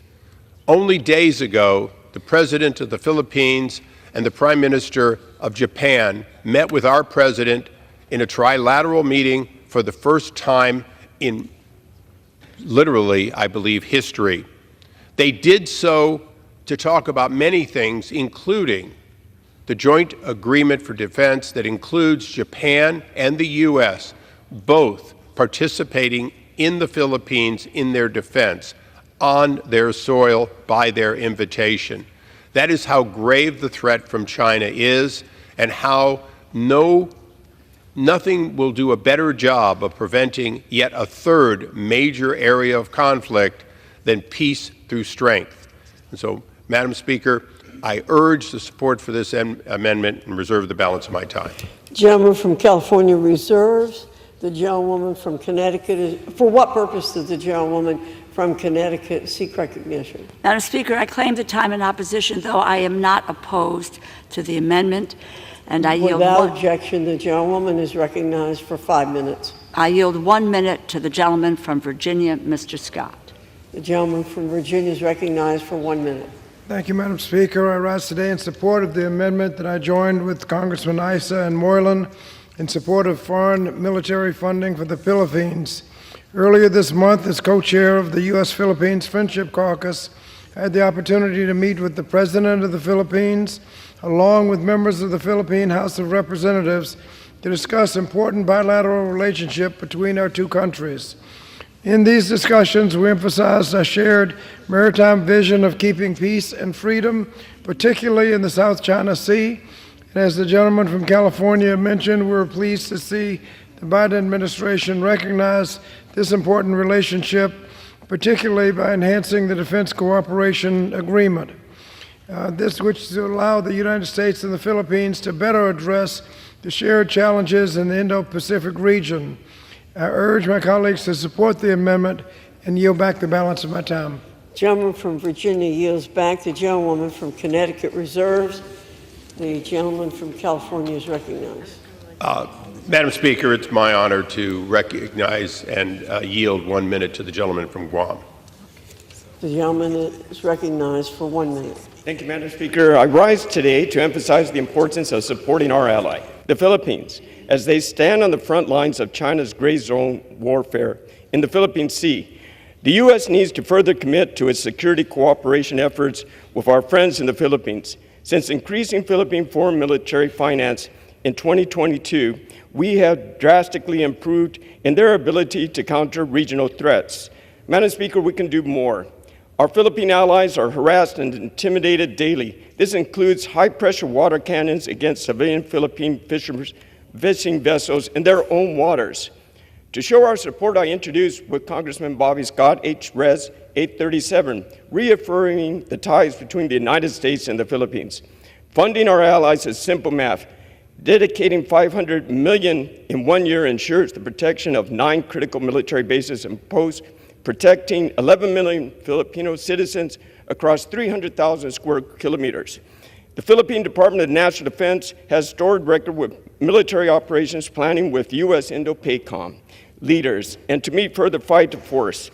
I thank my colleague, Mr. Isaac, for submitting this amendment, and I yield back. The gentleman's time has expired. The gentleman from California reserves. The gentlewoman from Connecticut is recognized. Madam Speaker, I yield back the balance of my time. The gentlewoman yields. The gentleman from California is recognized. Madam Speaker, how much time do I have remaining? The gentleman has 2.5 minutes remaining. Madam Speaker, I yield the remaining time to myself. The gentleman is recognized. Thank you. I want to remind this body of something that I think is important today. When I entered this body some 20 plus years ago, another congressman, then Bob Filner, and myself founded the Philippine Friendship Caucus. And we did so because there were many promises made all the way back in World War II that had been reneged on through what was known as the Rescission Act. Through education, the Congress wisely restored to those scouts, those individuals who fought and died next to us or often were tortured when captured, while defending us and warning us from the Philippines when it was occupied. The Philippines has been our possession, our colony, our ally throughout history. But more importantly, the Philippine people have reached out to us time and time again to be our friends. President Marcos came here personally to double down, triple down on that relationship as a friend of the U.S., a democracy, and in fact, ready to defend the region with its partners for freedom in the Indo-Pacific. So, Madam Speaker, I ask you, please, this is an amendment more important perhaps than any other to prevent war, and I yield back the balance of my time. Pursuant to the rule, the previous question is ordered on the bill and on the amendment by the gentleman from California, Mr. Issa. The question is on the amendment by the gentleman from California. Those in favor say aye. Aye.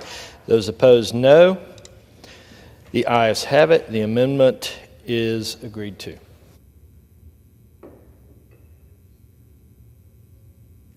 The question is on engrossment and the third reading of the bill.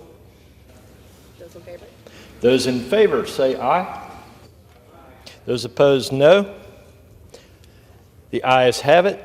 Third reading. Emergency supplemental appropriations for assistance for the Indo-Pacific region and for related expenses for the fiscal year ending September 30th, 2024, and for other purposes. The question is on passage of the bill. Under Clause 10 of Rule 20, the yeas and nays are ordered. Pursuant to Clause 8 of Rule 20, further proceedings on this question are postponed.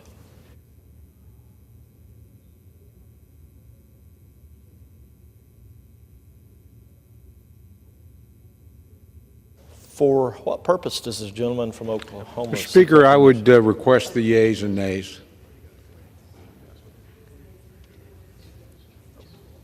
The yeas and nays have been ordered pursuant to Clause 10 of Rule 20. Thank you. Gentlemen have a general leave request.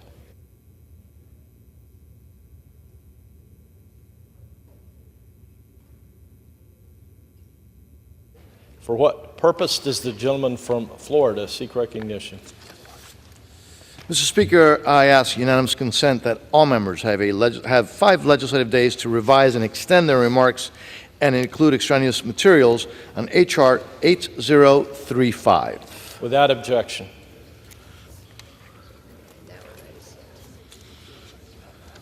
Pursuant to House Resolution 1160 and Rule 18, the Chair declares the House in Committee of the Whole House on the State of the Union for the consideration of H.R. 8035. The Chair appoints the gentlewoman from North Carolina, Ms. Fox, to preside over the Committee of the Whole.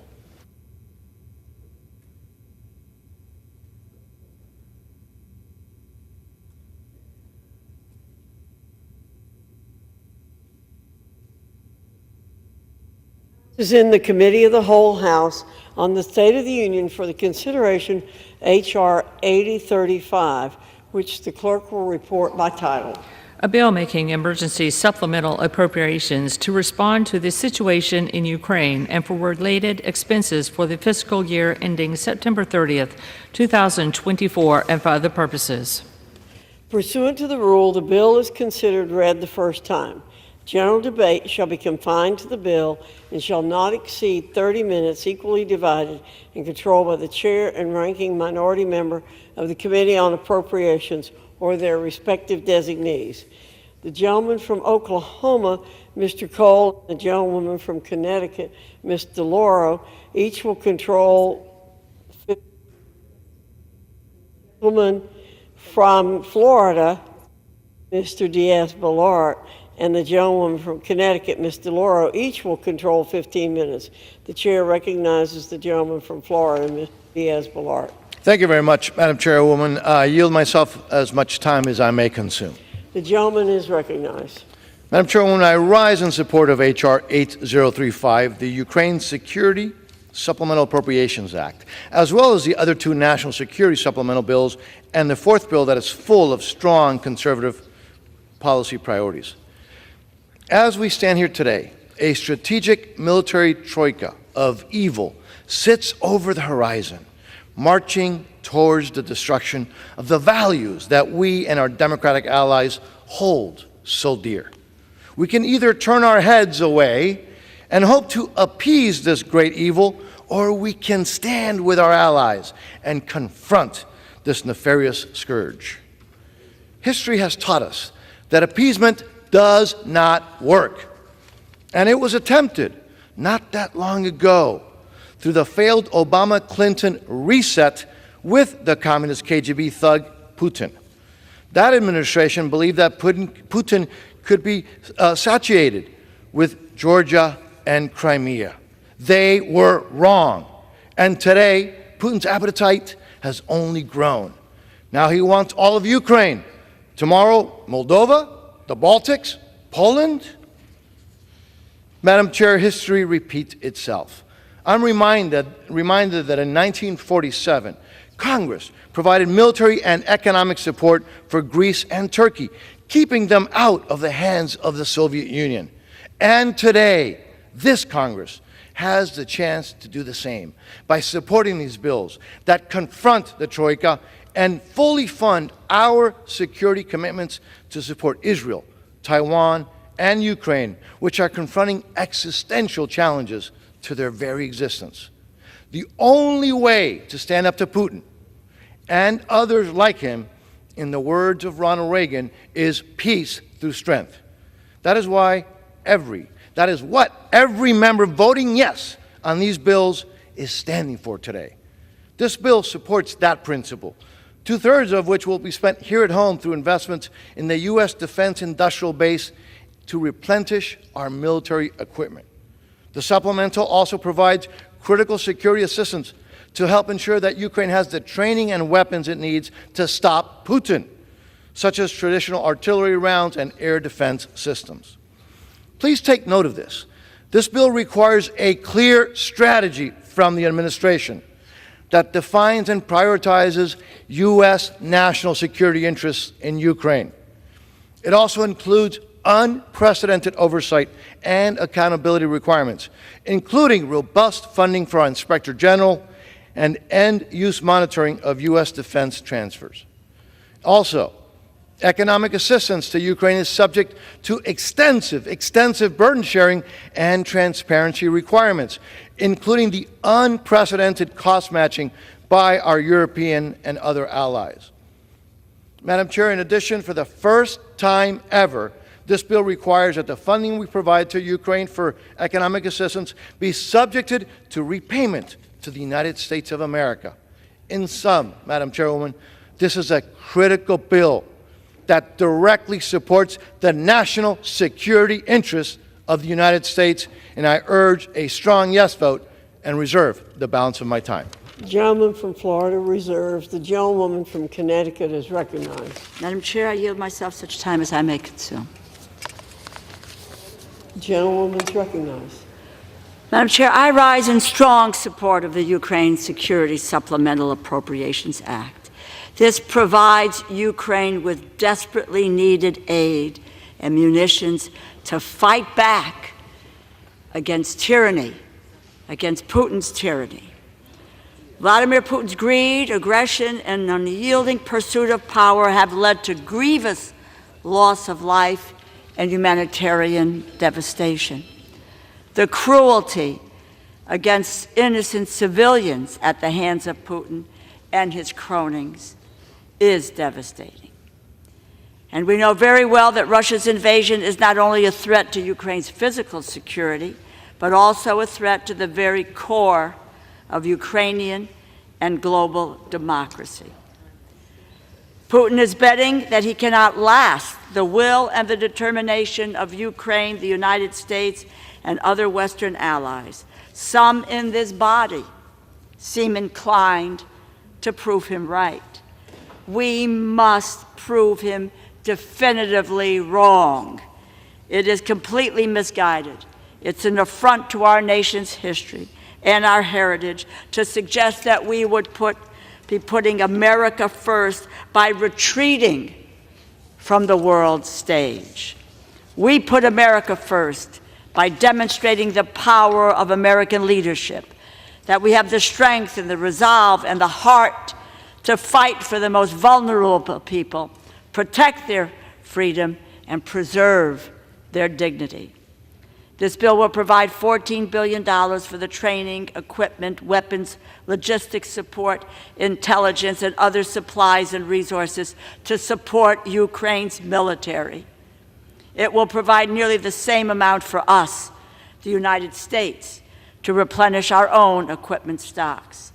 It also provides $9.5 billion in forgivable loans to support the Ukrainian economy and $20.5 billion for the U.S. Armed Forces to assist in Ukraine with mission support, intelligence support, pay, equipment, and other resources. If Ukraine does not receive this support, which it requires and needs to defeat Russia's outrageous assault on its sovereign territory, the legacy of this Congress will be the appeasement of a dictator, destruction of an allied nation, and a fractured Europe.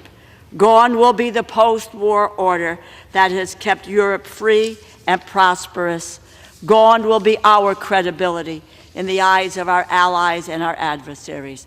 And gone will be the America that promised to stand up for freedom, democracy, and human rights wherever they are threatened or wherever they are under attack.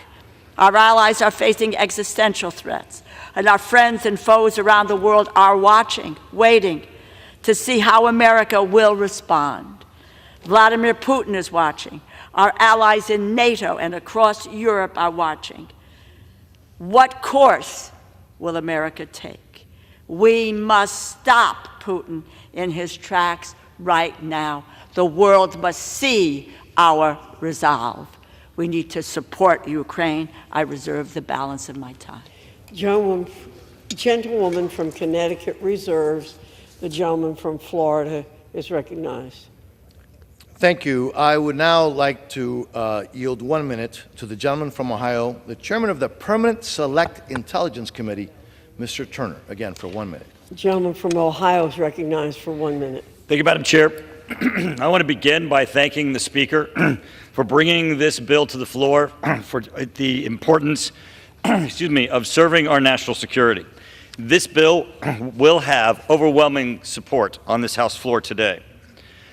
When people ask why we should support Ukraine, I like to remind them of President Xi of China's trip to Russia last year.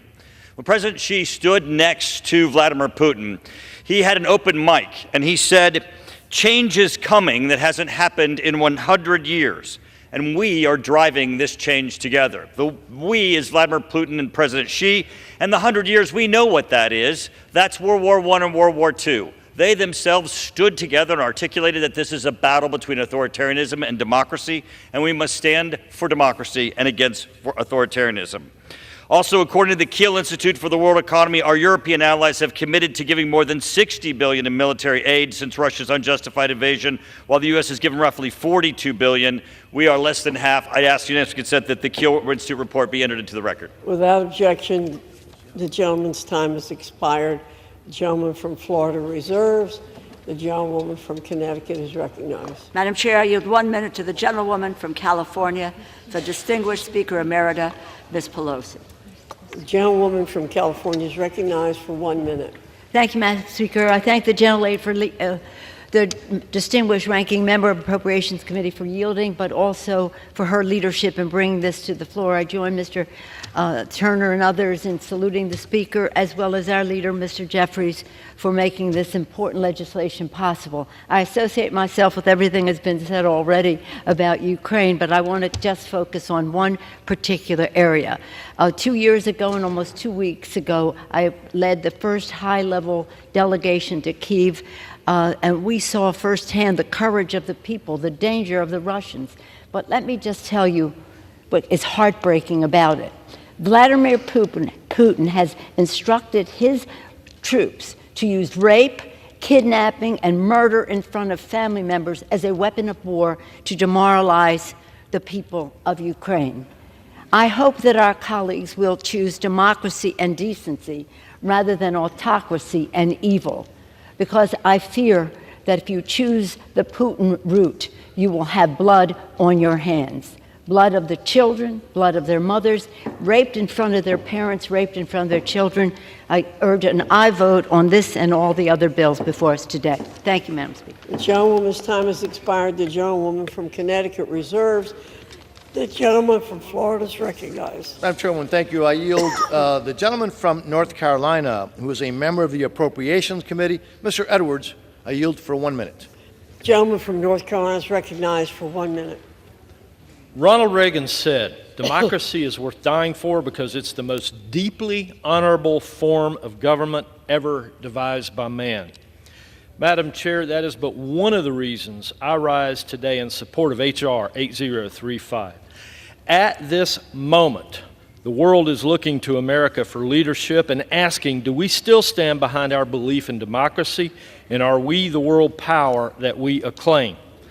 At this moment, we have the opportunity to stand for democracy and for world order with no drop of blood shed by American troops. Without our help, a democracy is certain to fall to a murderous Marxist socialist dictator. I recently toured Ukraine. My eyes have witnessed the remnants of the barbaric, unadulterated terrorism that's taking place there, and my ears have heard the numerous testimonies of the unthinkable acts by the Russian army. Putin, through his words and his actions, have made clear that our world's security, our nation's security is at risk. Ronald Reagan also said, there is sin and evil in the world, and we're enjoined by Scripture and the Lord Jesus to oppose it with all our might. Gentleman's Let's time has oppose expired. this evil. I yield back. Reserve. The gentleman from Florida reserves. The gentlewoman from Connecticut is recognized. Madam Chair, I yield 1 minute to the gentleman from New York, the distinguished Democratic leader, Mr. Jeffries.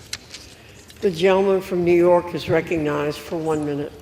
Thank you, Madam Speaker. I also thank the distinguished gentlelady from the great state of Connecticut for yielding and for her extraordinary leadership throughout this process. I want to thank Speaker Emerita Pelosi, all of the members of the House Democratic Caucus for steadfastly standing behind America's national security priorities to get us to this point.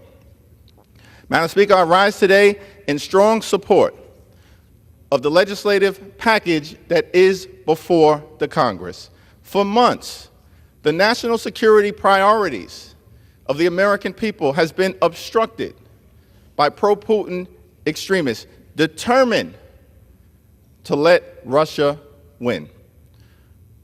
A bipartisan coalition of Democrats and Republicans has risen up to work together and ensure that we are getting the national security legislation important to the American people over the finish line.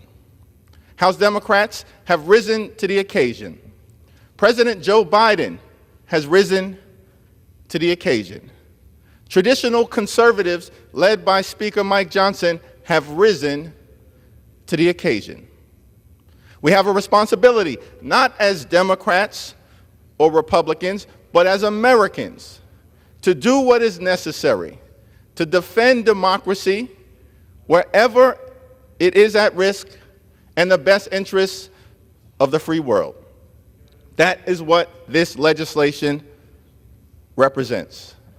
We have a responsibility to push back against tyranny. We have a responsibility to push back against totalitarianism. We have a responsibility to push back against terror. And we have a responsibility to stand with our democratic allies throughout the world. Israel is a democratic ally. Ukraine is a democratic ally. South Korea is a democratic ally. Taiwan is a democratic ally. Japan is a democratic ally. We have a responsibility to stand with our democratic allies throughout the world. We also have a responsibility to push back against our adversaries.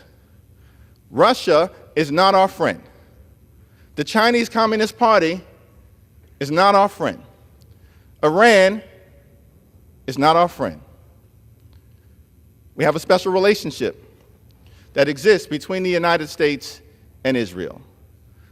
It's a relationship that is anchored in shared values and shared interests. Our commitment to Israel's security is ironclad.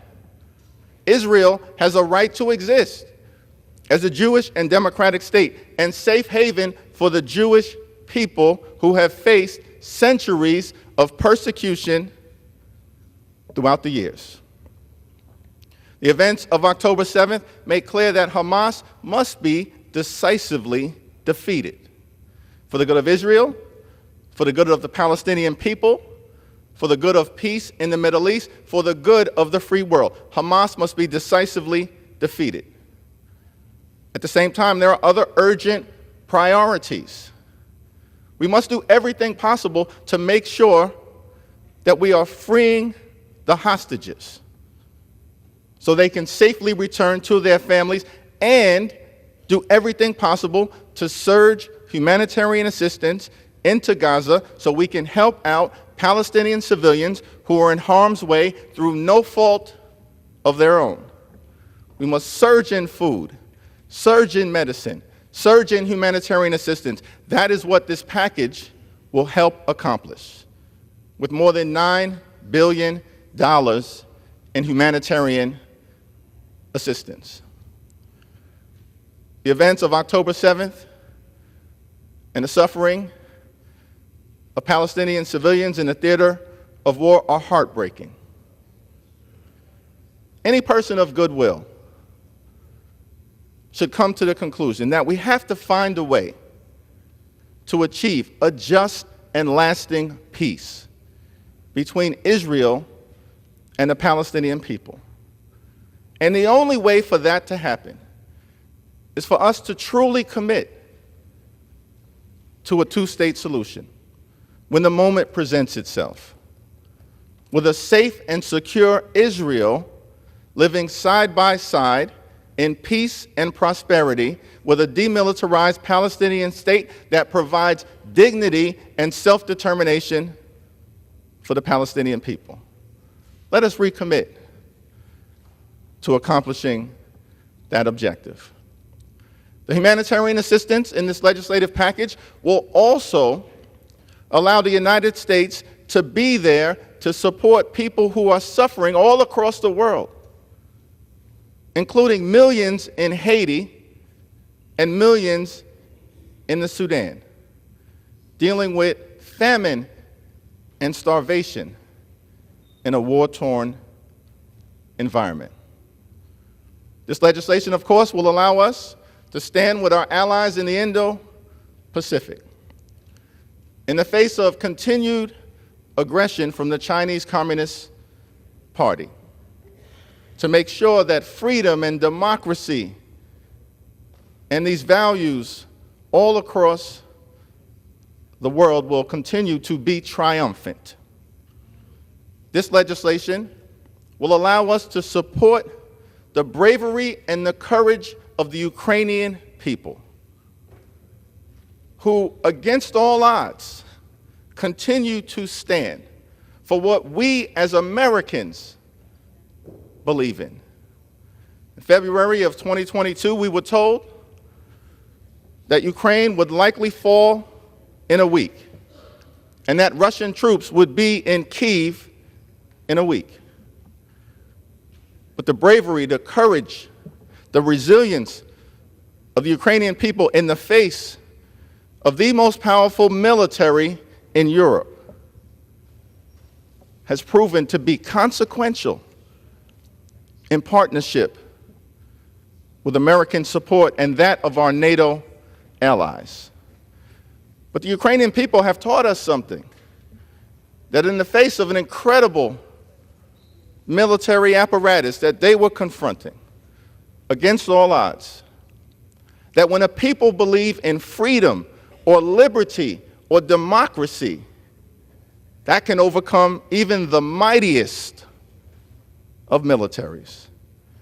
And so we've seen them, despite the prediction that they would fall in a week, inflict more than 300,000 casualties on the Russian military, significant portions of the Russian Navy wiped out in the Black Sea, more than half the territory that had initially been seized by the Russian military recaptured by Ukraine against all odds. But the pro-Putin obstruction that has stopped this national security legislation from advancing to the floor until this point risks all of the progress that has been made. which is why it's so essential for us to do what is necessary to stand with the Ukrainian people. Let me close with this observation that this is a moment to choose. This is a moment to choose. We can choose democracy or autocracy. We can choose freedom or tyranny. We can choose truth or propaganda. We can choose Ukraine or Russia. We can choose Zelensky or Putin. We can choose a democratic ally or a sworn enemy. This is a time to choose. The American people have always stood on the side of democracy and freedom and truth, which is why we must stand on the side of the Ukrainian people. We will stand with the Ukrainian people today. We will stand with the Ukrainian people tomorrow. We will stand with the Ukrainian people until victory is won.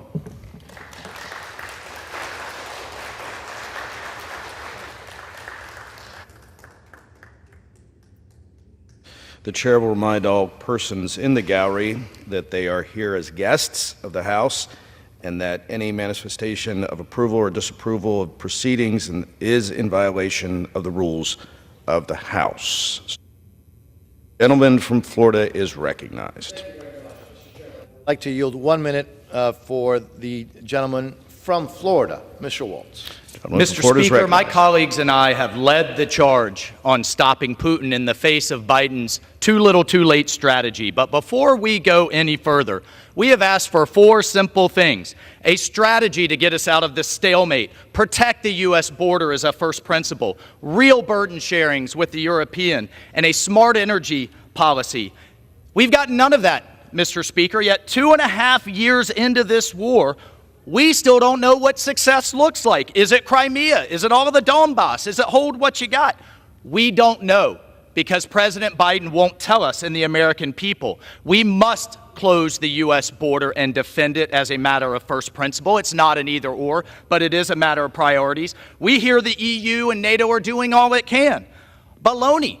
They can't do more because only 11 out of 31 are contributing the bare minimum to its defense. And if they won't do it now, Mr. Speaker, then when will they? And most offensive, if we drive down the price of oil below $50 a barrel, Putin's war machine is done. I can no longer in good conscience, Mr. Speaker, ask the American people to dig deeper behind a blank check, behind bad strategy, bad policy. We just can't afford it anymore, Gentleman's Mr. time has Speaker. expired. The gentlelady from Connecticut is recognized.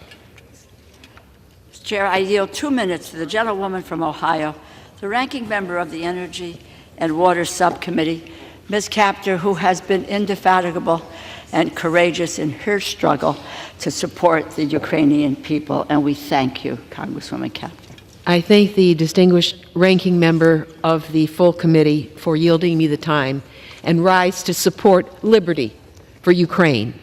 Let us defeat the spiderweb of tyranny between Putin's regime, Iran, China, and North Korea. We see their evil and their weaponry. Ukraine does not ask us to fight for her, only to arm her valiant soldiers to push Russia back inside its own borders. Ukraine's soldiers have recaptured half its stolen territory. Arm them to finish the job. For those who may naively think America can sit on the sidelines and seek isolation, please know this old adage: if you take no interest in foreign affairs will find you. Recall Pearl Harbor, December 7th, 1941. 83 years ago, the United States, caught in a stupor of isolationism, closed its eyes as the rest of the world fell into deep conflict. There is no killing field on earth like Ukraine. Millions upon millions upon millions of innocent people have died at the hands of deadly dictators, Lenin, Stalin, and now Putin. If Putin is permitted to conquer Ukraine, he will not stop there. He's promised that. Support from the American people will ensure victory for Ukraine, with the free world girding Liberty's shield. Recall the ancient words of Ukraine's poet laureate, Taras Shevchenko, who died almost 2 centuries ago. in a ghastly prison, just like Alex Navalny died a few weeks ago in a ghastly Russian prison. Why? Because they believe in liberty. Quote, "The time is near when on Ukraine's plains a shackled folk will burst its chains. Blessed be your children in these lands. By touch of your toil-hardened hands, then shall our day of hope arrive. Ukrainian glory shall revive." Today is that day. Support liberty for Ukraine. Defeat Russian tyranny. Thank time you, has and expired. I yield The back. gentleman from Florida is recognized. Mr. Chairman, thank you very much. I yield now to the gentleman from Alabama, the chairman of the Armed Services Committee, Mr. Rogers, for 1 minute. Gentleman is recognized. I thank my friend for yielding. Mr. Chairman, I rise in strong support of all these national security supplementals. The Armed Services Committee just completed our annual military posture review hearings with our combatant commanders. Each of them raised grave concerns about how China, Russia, Iran, and North Korea are working together in a new axis of evil to harm our alliances and undermine our national security. Nowhere is this more important or apparent than in Ukraine. China, North Korea, and Iran are eagerly aiding and abetting Putin's brutal invasion of Ukraine because they know a Russian victory there will seriously undercut American credibility and deterrence and leave our allies exposed. A Russian victory will embolden Kim, Xi, and the Ayatollah to confront South Korea, Taiwan, Israel, and ultimately the United States in a new and in fatal ways. And I fear Putin will use victory in Ukraine as a springboard to invade Eastern Europe. We can't let that happen.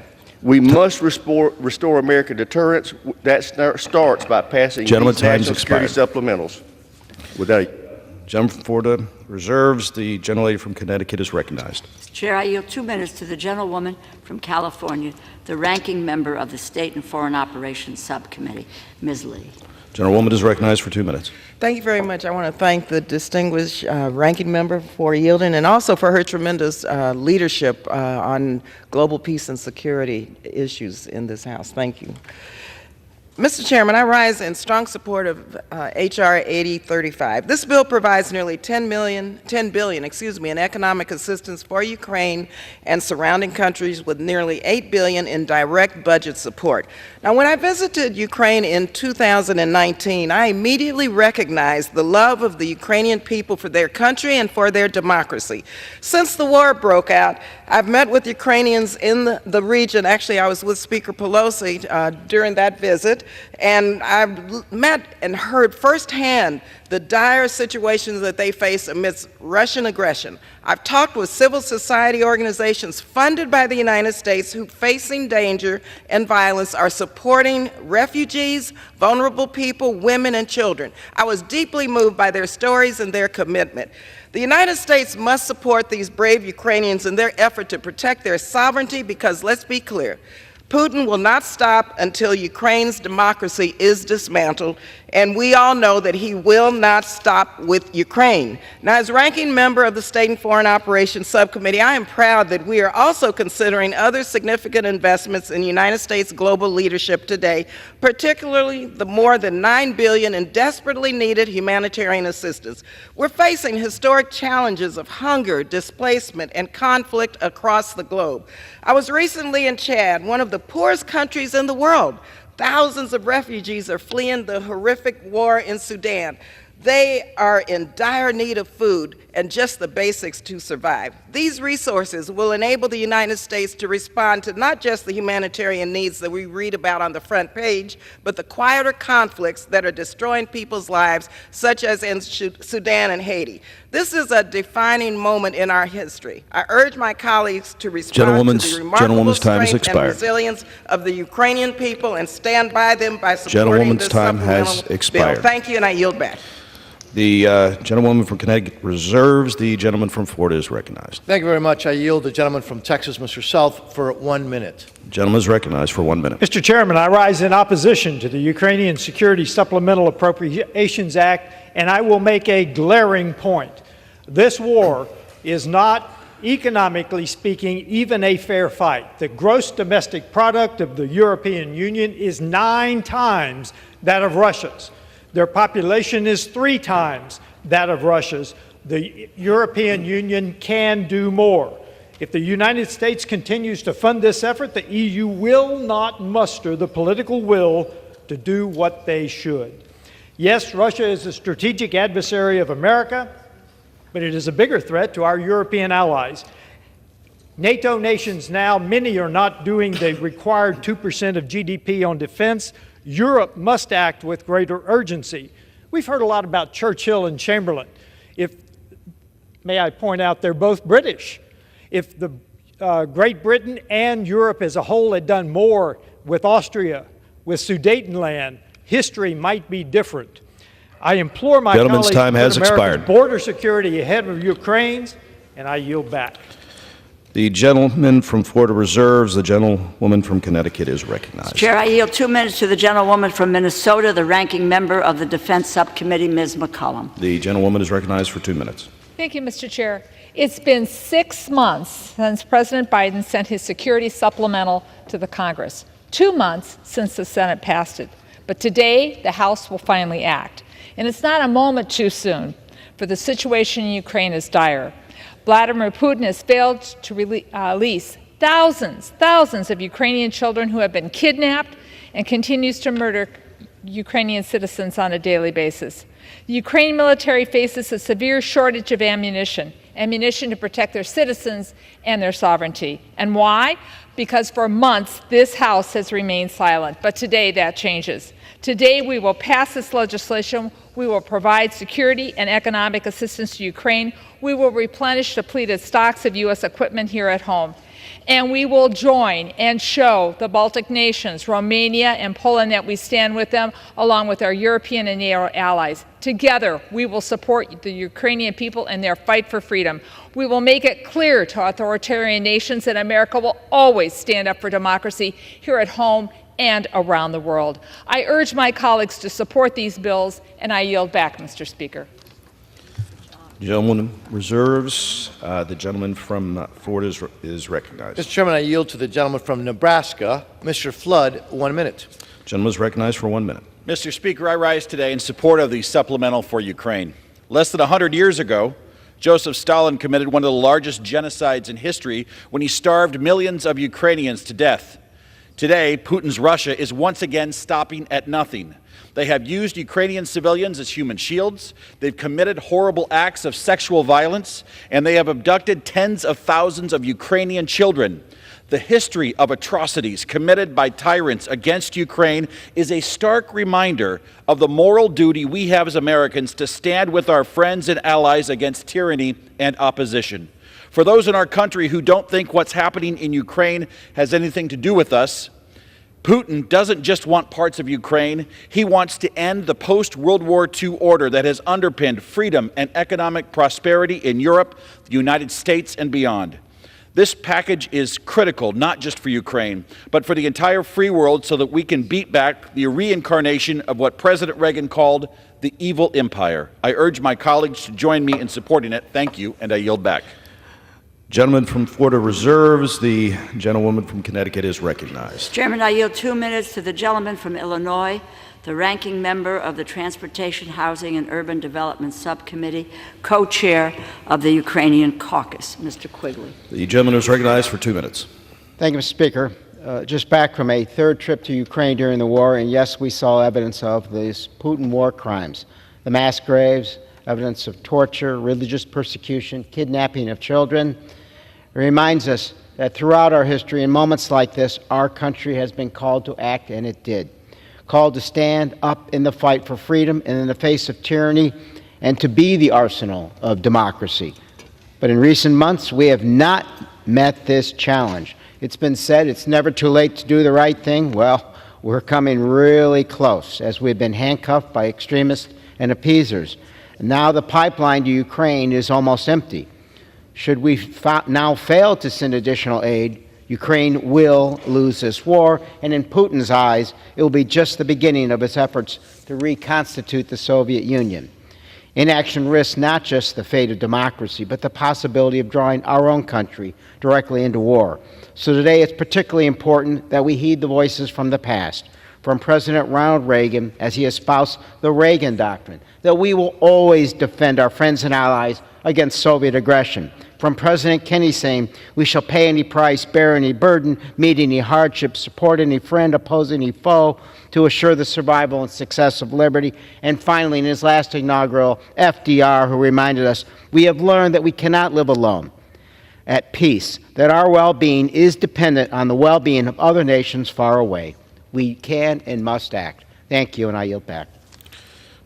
Gentlewoman from Connecticut reserves. The gentleman from Florida is recognized. Mr. Chairman, I would now like to yield 1 minute to the gentleman from Florida, Chief Jimenez.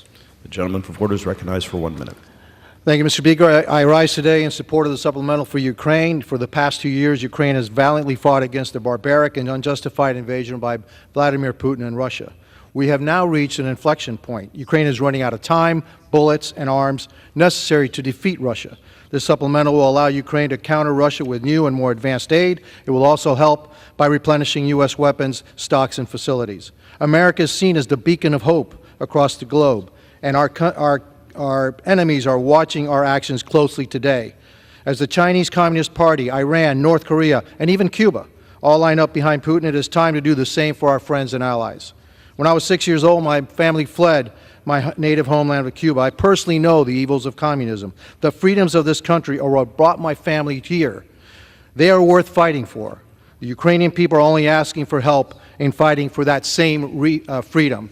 And what is the cost of freedom? Is there a cost for freedom? Can you put a price tag on it? Today is a chance to bolster our international reputation as a faithful ally and to prove that we will not falter under pressure.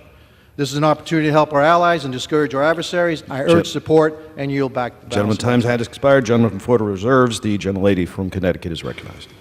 Mr. Chairman, I am prepared to close, and I reserve my time. Gentlewoman reserves. Gentleman from Florida is recognized. I also will reserve at this time. Gentleman reserves. If I may, Gentlewoman from Connecticut is recognized. I am ready to close, Mr. Chairman, if the gentlewoman as well. Gentlelady from Connecticut recognized.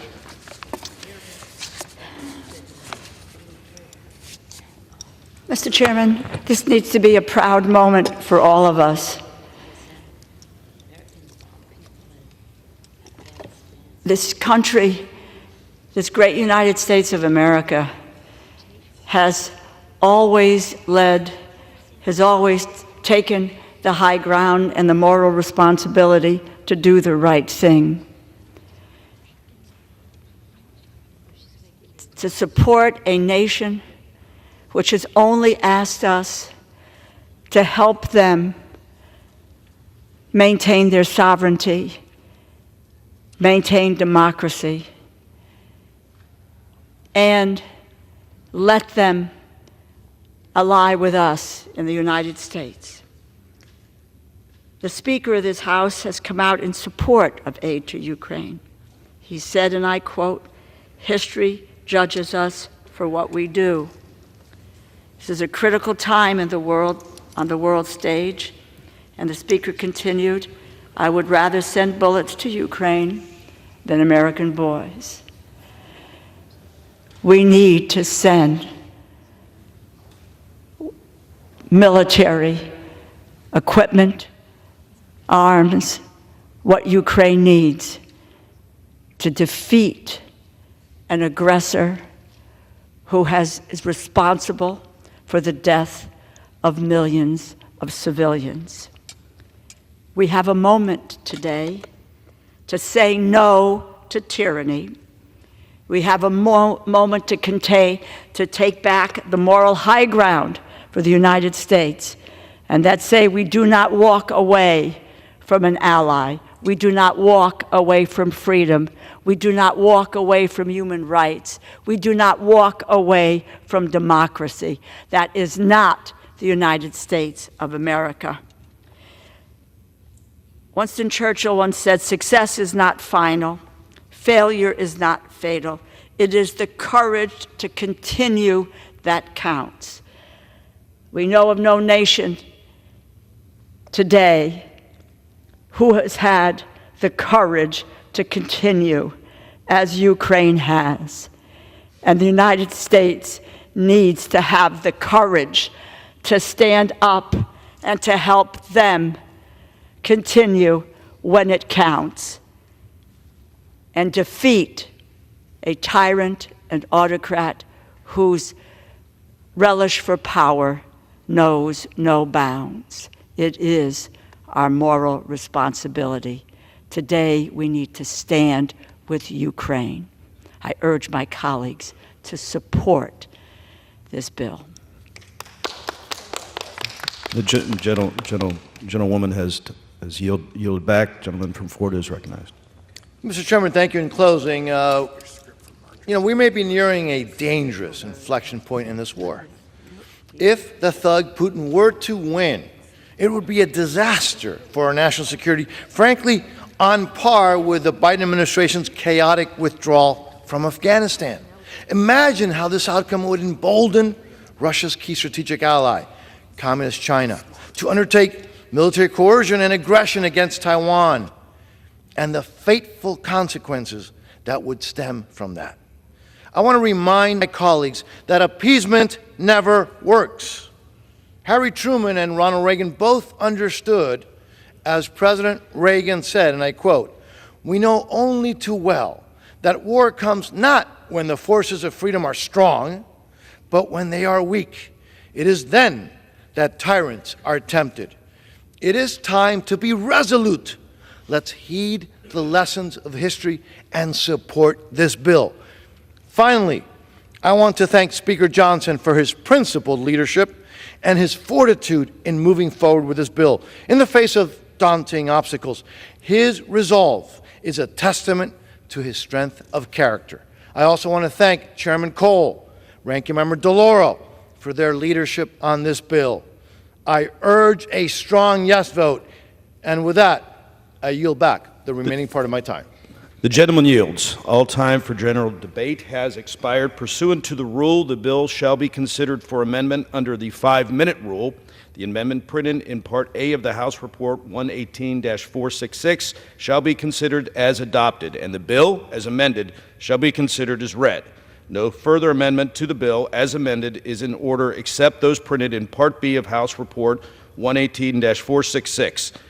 Each such further amendment may be offered only in the order printed in the report by a member designated in the report. Shall be considered read, shall be debatable for the time specified in the report, equally divided and controlled by the proponent and opponent, shall not be subject to amendment, and shall not be subject to a demand for division of the question.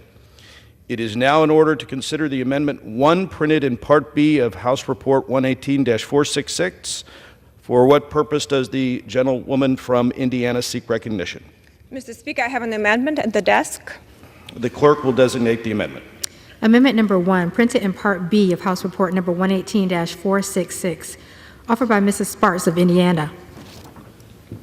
Pursuant to House Resolution 1160, the gentlewoman from Indiana, Ms. Sparts, and a member opposed shall each control 5 minutes. The chair now recognizes the gentlewoman from Indiana. Thank you, Mr. Speaker, and I yield myself as much time as I may consume. I have held a very principled position on Ukraine, and unfortunately, this position is not very shared with a lot of people in Congress. It's unfortunately, we have the false choice of either saying that Ukraine doesn't matter to America, or support Ukraine with no question asked, with blank checks. And both these positions are not good in our national interest, and both of these positions are not good in the interest of the people of Ukraine. And unfortunately, this monopoly of narratives prevailing in our government, in our society, and in Congress. So my amendment is actually very simple. And I know this is just, we're doing this amendment just for the show, and no one is going to pass anything on the floor. We still will go with blank checks and slush funds, and unfortunately, this strategy failed the American people. President Biden failed the American people on the border, on national security. Congress failed the American people on the border, on national security. President Biden and President Zelensky failed the Ukrainian people. They were not ready before the war started. They didn't have good strategy when the war started, slow-walked the aid, and really didn't fight and deter Putin to go further. And now we have a very significant war in Europe. And I said, you know, unfortunately, this supplemental doesn't just have a lethal aid, it's had other parts, and they will go further, and unfortunately, no one is going to be taking our amendments. So because we have presentations and circuses, but decisions already made. So my amendment is actually very simple. It just says we shouldn't have blank check and let President Biden have presidential drawdowns increase from 100 million to 8 billion, including loans from 4 to 8 billion. So we're generally giving true blank check to President Biden of $16 billion. Congress forgot, you know, that we should do our jobs. We shouldn't create these loopholes for presidents, doesn't matter who the president is, to be able to do what they want to do. This is our job to oversee these funds. So very simple amendment. This emergency that we created now go to the point where giving billions of dollars Congress and not doing its job. We have the power of the purse for a reason. So all it does, this amendment, it eliminates 4 sections that increasing, and it's a true blank check. Because when we say that presidential drawdown goes from 100 million to 8 billion almost, or from 200 to 400 million, from 25 to 50 million, we really don't even know what he's going to do. He can do whatever he wants with that. And that is a big problem, because these emergencies are dangerous, but also, you know, what the problem we have right now, that this, in case of these emergencies, you know, we actually don't have ability even to ask the questions, and Congress hasn't been asking questions. That's why we have such a major catastrophe around the world, whether it's in the Middle East, whether it's Ukraine, and that's why China, Russia and Iran are moving, and we're doing a lot of presentation with blank checks and slush funds and no policies. And so I would urge my colleagues to think maybe for a change and give this amendment consideration, which I have a very low expectations. And I also would consider, as I said, to supporting lethal aid with border security. But unfortunately, that didn't happen. And it's sad for me to see that we still don't take this war as serious as we should be, because generally only 13.7 billion actually go to security assistance directly to Ukraine. From this 60 billion plus another 8 billion slush fund. So we're talking almost $70 billion plus another 8 billion of loans, whoever they go to. So we're talking about almost 80. So I have a problem with that, and I reserve. Woman reserves. For what purpose does the gentlewoman from Connecticut? Mr. Chair, I claim time in opposition to this amendment. The gentlewoman is recognized for 5 minutes. This war is an existential conflict for Ukraine. As important, it is a test for the United States and the United States leadership. One of the best tools we have to get the Ukrainians what they need is presidential drawdown authority. This allows the United States to send equipment from our stocks to the front line in a matter of days. There isn't time to delay. This amendment would cut that authority from $7.8 billion to $100 million. It ties our hands, and yes, it hamstrings the Ukrainian military to do the job that they need to do to defeat Putin. We all lose if Ukraine succumbs to Putin's ambitions, and it will not stop there. Putin in 2016 asserted that Russia's borders do not end, and this is a quote, do not end anywhere.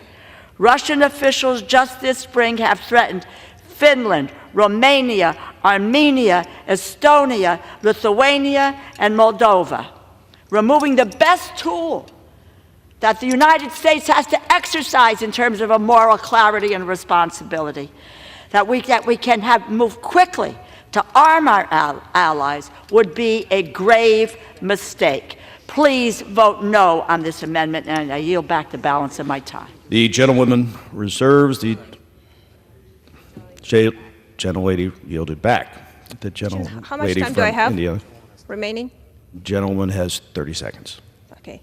Thank you, Mr. Speaker. I just want to highlight we are increasing blank check from 100 million to 8 billion, and we don't even know if it's spent for Ukraine or not. Just a blank check of 16 billion to President Biden, purely blank check. And I hope that my colleagues will support that, because we need to stop slush fund and blank checks. We will never win against aggressors if we continue Congress not do its job. I yield back.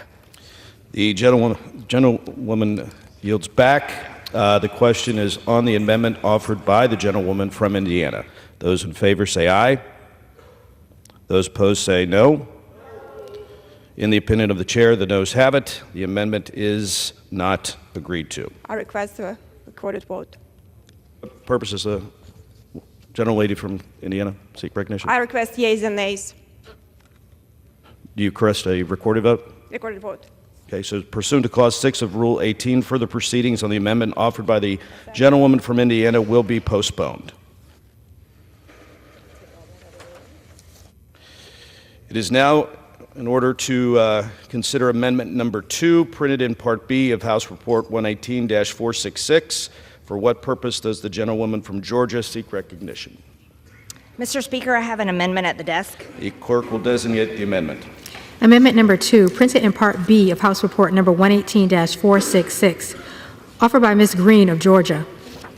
Pursuant to House Resolution 1160, the gentlewoman from Georgia, Ms. Green, and a member opposed, each will control 5 minutes. The chair now recognizes the gentlewoman from Georgia. Thank you, Mr. Speaker. My amendment today would drive the amendment, the bill for Ukraine, take each dollar amount in this act is hereby reduced to zero. You see, the United States taxpayer has already sent $113 billion to Ukraine, and a lot of that money is unaccounted for. This is a continuance of a sick business model that the American government continues. The federal government continues to fund the military-industrial complex, and this is a business model that requires Congress to continue to vote for money, to continue to fund foreign wars, and this is a business model the American people do not support. They don't support a business model built on blood and murder and war in foreign countries, while this very government does nothing to secure our border. The American people are over $34 trillion in debt, and the debt is rising by over $40 billion every single night while we all sleep. But yet nothing is done to secure our border or reduce our debt. Inflation has driven out of control. Americans are suffering every single day. They can hardly afford their grocery bills. They can hardly afford gas in their car. They can hardly afford rent. And now mortgage payments are well over $3,000, where they were only just over $1,700 3 years ago. The youngest generation, young adults, don't even think they're going to be able to buy a home in their lifetime. And today in Congress, the most important thing that this body thinks should be done is to send another $61 billion to a war in Ukraine that the American people by 70% do not support. Mind you, this comes on the very heels of Monday being April 15th, tax day, where every single American had to scrounge up their money and send their dollars in to the IRS. Or some of them had to file extensions because they weren't ready and didn't have the money to pay their taxes. But today, this body says the most important thing we can do, no, is not reduce spending. That's not it. Not to do anything to drive down inflation. Oh no, we can't do that for the American people. It's not to secure our own border that is invaded every single day by people from over 160 different countries. No, don't secure the American border. Let everyone in. We have over 1.8 million known gotaways. We don't know who these people are. And yet you have members of this body talking big and tough about, oh, we have to defeat Russia. Oh, we have to protect Ukraine. But yet, all of you are unwilling to protect the American citizens that pay your paycheck, pay the light bills in this building, and pay for this entire federal government. For what? For nothing. Ukraine is not even a member of NATO. Ukraine is not a member of NATO, but the most important thing you hear in Washington, D.C. is, oh, we have to spend Americans' hard-earned tax dollars over to Ukraine and keep the money going to continue to murder Ukrainians, wipe out an entire generation of Ukrainian men so that there are widows, there are fatherless orphans, there are not enough men to work in their industries. Oh, but you really support Ukraine. Wow, what kind of support is that? It's repulsive. You know, shame on the American government. Shame on the American government. If we support our military, support our military. We should be funding to build up our weapons and ammunition, not to send it over to foreign countries to kill foreign peoples. And if this body was worth what it claims to be, what it is, every single one of us would be demanding peace in Ukraine between these countries, peace for these people, so that no more of them have to die. But you never hear anybody demanding peace. No, no, no, no. Peace is the last thing Washington wants because it doesn't fit the business model. This is a business model that they say continues our economy, protects American jobs. What a disgusting business model. We should have a business model that builds up our American companies and American jobs to serve American interests, and our military and our government should care about protecting the national security of the United States of America and the Americans that pay their hard-earned tax dollars to fund all of this. America last. America last. That's all this is. Every single day, America last. Gentlewoman's time has expired. I yield. Gentlewoman yields. For what purpose does the gentlewoman from Connecticut seek recognition? Mr. Chair, I rise in opposition to this amendment, strong opposition to this amendment, which would eviscerate Gentlewoman is recognized for the bill. 5 minutes. Thank you. In the post-World War II construct, the United States is the witness to the world on the values of democracy and freedom. These values have provided the United States of America with strong allies across the globe. It has helped our partners in Europe and NATO to support Ukraine against Vladimir Putin's unjust war. If we do not provide munitions, Ukraine will fall and Putin will be emboldened. And the Green Amendment allows Putin to control Europe, abdicating our leadership role and promises to our allies cannot happen. We must support Ukraine's defense. The world prior to World War II was unstable, with authoritarian fascist leaders seeking power, and voting no on this amendment will ensure that history does not, in fact, repeat itself. I urge all of you to vote no. I reserve the balance of my time. Gentlelady has the only time. 2 minutes to the gentlewoman from Minnesota, the ranking member of the Defense Subcommittee, Ms. McCollum. Gentlewoman is recognized for 2 minutes. Thank you, Mr. Chair, and I thank the ranking member. I rise in very strong opposition to this amendment. Cutting the funding in this bill would be devastating. To zero out our support for Ukraine would only embolden Putin more. As I said earlier, murdering civilians on a daily basis is what the Russian government is up to, as well as holding thousands of Ukrainian children as captives. As ranking member of the Defense Appropriations Subcommittee, I know the funds included in this bill will provide Ukraine with the vital support they need to defend themselves. If this amendment were to pass, we would send a signal that the United States does not stand against Putin's campaign of death and destruction in Ukraine. We absolutely must stand against Putin's aggression. If Putin is allowed to succeed in snuffing out Ukraine's democracy, it will put our allies in the Balkan states, Poland, Romania, and other NATO partners at great risk. The funds in this bill also strengthens America's national security by supporting our operations in Europe, backfilling our own military stocks so that we are prepared. I strongly urge a no vote on this amendment, and Mr. Speaker, I yield back. The gentlewoman yields back. Gentlewoman from Connecticut. Mr. Chair, I yield 2 minutes to the gentleman from Washington, the ranking member of the Armed Services Committee, Mr. Smith. The gentleman is recognized for 2 minutes. Thank you, Mr. Speaker. I want to focus on one argument of the sponsor of this amendment, who's basically saying that if we pass this bill, we are advocating the killing of Ukrainians. That is a uniquely demented way of looking at this war. Putin invades. Putin, as we speak, is bombing and killing Ukrainian civilians. And the only thing that is reducing the number that he can kill is the Ukrainians' ability to fight back. So to look at this from a pure Russian propaganda standpoint, they invade, they bomb, they kill, and it's our fault for helping the Ukrainians defend themselves. That is the argument here against supporting Ukraine, and it literally makes no sense. If you want peace, give the Ukrainians the strength to stop Putin. He is the one that will not come to the bargaining table right now because he thinks he's winning. He thinks he can go all the way to Kyiv. He thinks he can take the whole country. If we give the Ukrainians the ability to stop him, that forces him to the table. It makes no sense to say that giving the Ukrainians the ability to defend themselves is what's killing them, when it is very clearly the Russians that are killing them.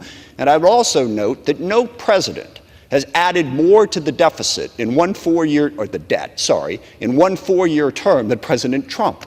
And I didn't hear a single Republican complaining about the debt or the deficit during that period of time. The Ukrainians need our help to bring peace, to stop Putin, to stop what he is trying to do. Also, to Ms. McCollum's point, this also helps our industrial base. We face a dangerous world between Russia, Iran, China, North Korea, all of whom are working together, by the way. If we don't help Ukraine stop Russia, that helps Iran, that helps China, that helps North Korea. This is about our national security, which I am quite confident that whether asleep or awake, the American people also care dearly about. Please defeat this amendment and support Ukraine and support United States national security interests. Thank you. I yield back. Gentleman yields. Gentlewoman from Connecticut is recognized. Speaker, I yield back. Gentlewoman yields back. The question is on the amendment offered by the gentlewoman from Georgia. Those in favor say aye. Aye. Those opposed say no. In the opinion of the chair, the noes have it. The amendment is not. Mr. Speaker. For what purpose does the gentlewoman from Georgia seek recognition? I ask for the yeas and nays. The gentlewoman asks for a recorded vote. Pursuant to Clause 6 of Rule 18, further proceedings on the amendment offered by the gentlewoman from Georgia will be postponed. The chair understands that Amendment 3 will not be offered. It is now in order to consider Amendment Number 4, printed in Part B of House Report 118-466. For what purpose does the gentlewoman from Florida seek recognition? Thank you, Mr. Speaker. I have an amendment at the desk. The clerk will designate the amendment. Amendment number 4, printed in Part B of House Report number 118-466, offered by Mrs. Kamik of Florida. Pursuant to House Resolution 1160, the gentlewoman from Florida, Ms. Kamik, and a member opposed, each will control 5 minutes. The chair now recognizes the gentlewoman from Florida. Thank you, Mr. Speaker. I yield myself as much time as I may consume. The gentlewoman is recognized. Thank you, Mr. Speaker. I rise in support of my amendment to H.R. 8035, which would eliminate all non-military funding in this Ukrainian aid package. Breaking this down a bit, that would mean cutting nearly $10.5 billion, with a B, from this whopping $60 billion Ukrainian bill. To date, American taxpayers have already given $113 billion to Ukraine since Russia's invasion. This new spending, $60 billion, is designated as emergency spending, meaning it goes straight to our national debt, a national debt that grows every single second to the tune of $8 billion every single day. Since Russia has invaded Ukraine in February of 2022, there has been robust debate in Congress, in this chamber, about the United States' role in the war. Now, while we here in this chamber disagree on the role that we should play, There is one thing that I hope that we can agree on. We, as the United States representatives, should not, and I repeat, should not, forsake our own national security in favor of another nation. We should not secure the borders of nations abroad while simultaneously ignoring the very real and very dangerous border crisis in our own country. While we should debate the merits of providing funds for weapons and equipment to defeat Russia in this conflict, funds that fall outside of immediate, narrow, and lethal aid should not warrant the same urgency or consideration. All told, sections of this bill that are not lethal aid come right to about $10.5 billion, with the bulk of it going to support the Ukrainian economy. Not the American economy, the Ukrainian economy. And anyone who is living under Biden's economic plan right now knows that it sucks. We need to be clear. This is emergency spending, again, going straight to our national debt, full stop. And again, we are borrowing $8 billion a day. Over the past 20 years, Congress has designated $12 trillion in emergency spending. With these funds in the bill that are not designated for military purposes, the American people are resigned, once again, to absorbing another $10.5 billion to support Ukraine and their economy, while simultaneously adding the debt to our $34.7 trillion national debt. That is simply unacceptable.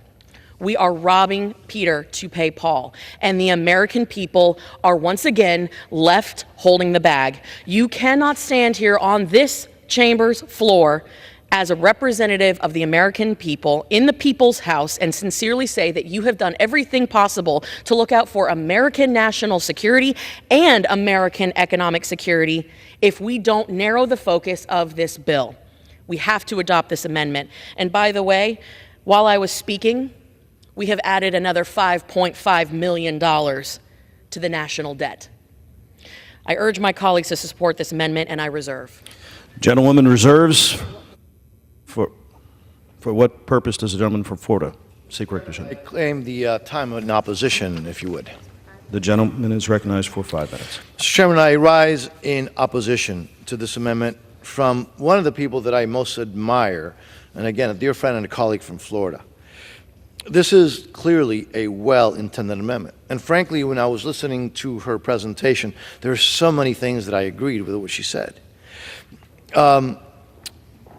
But it would strike all funding in the bill except for the foreign military financing.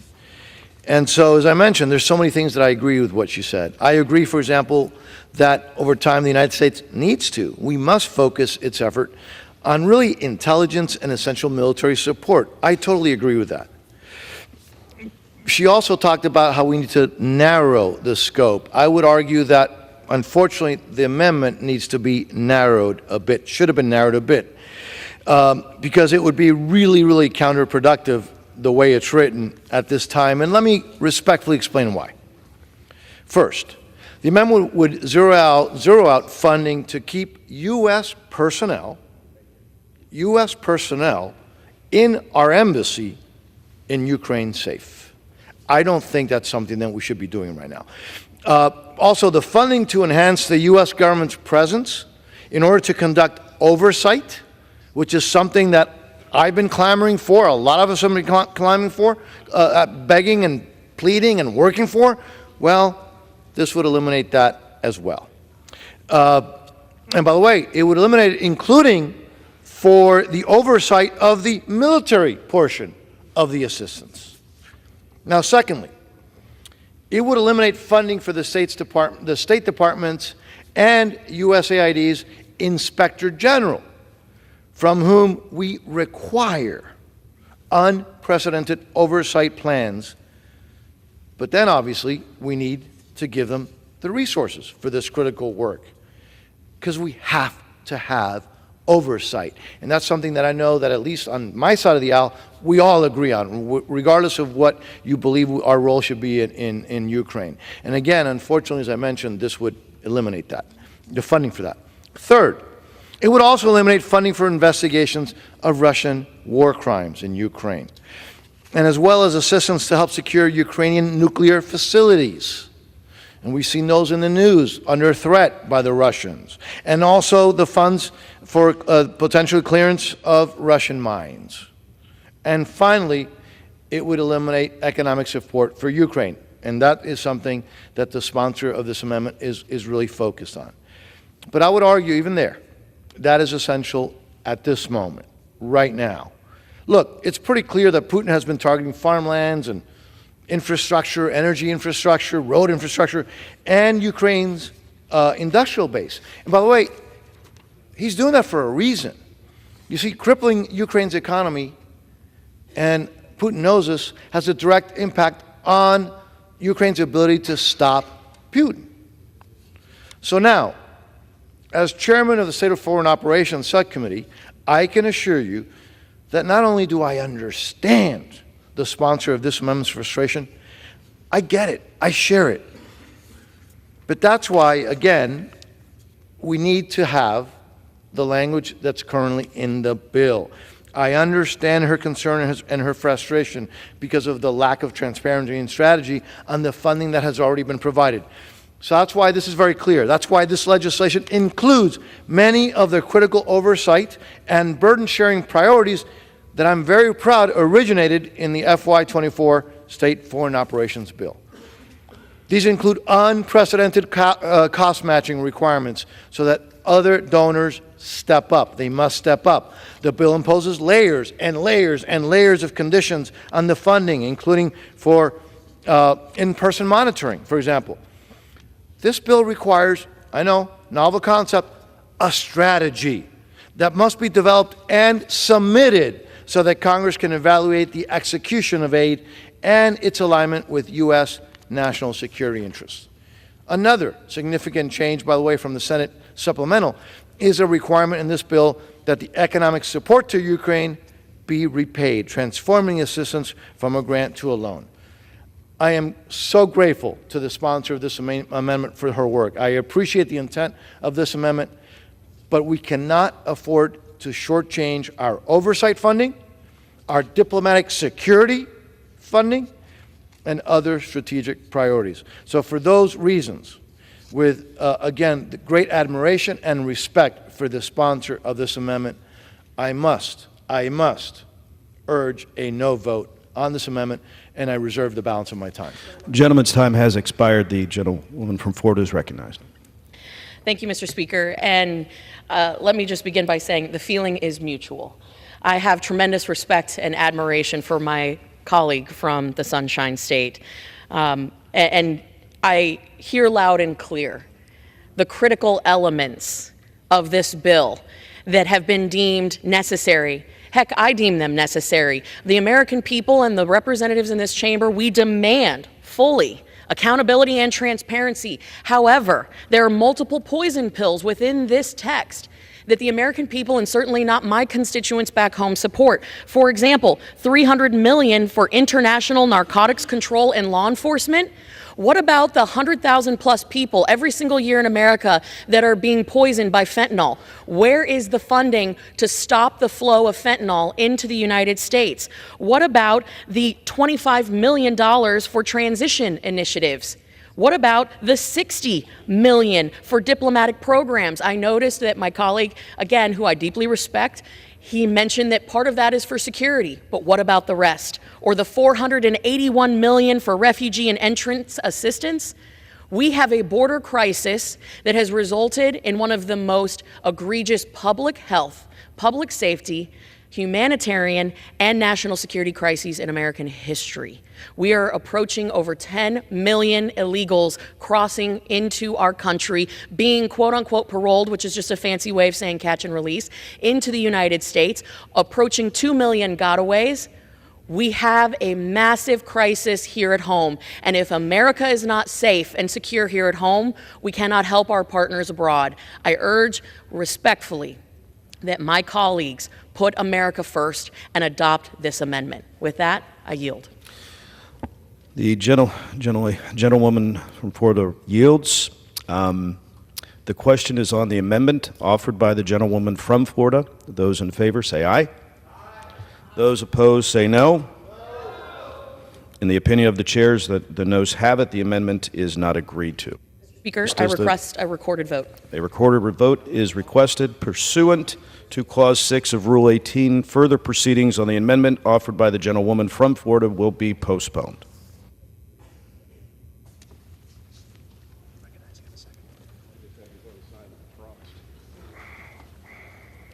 What purpose does the gentleman from Florida seek recognition? Thank you, Mr. Chairman. I now move that the committee do rise. The question is on the motion that the committee rise. All those in favor say aye. Aye. All those opposed say no. Very emotional. The ayes have it. The motion is adopted according to the committee rises.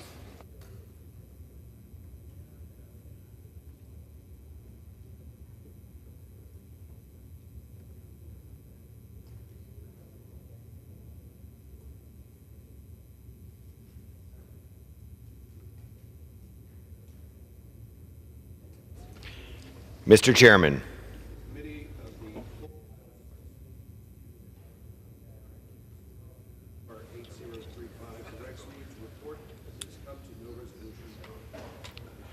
The Chair of the Committee of the Whole House on the State of the Union reports that the committee has under consideration H.R. 8035 and has come to no resolution thereon.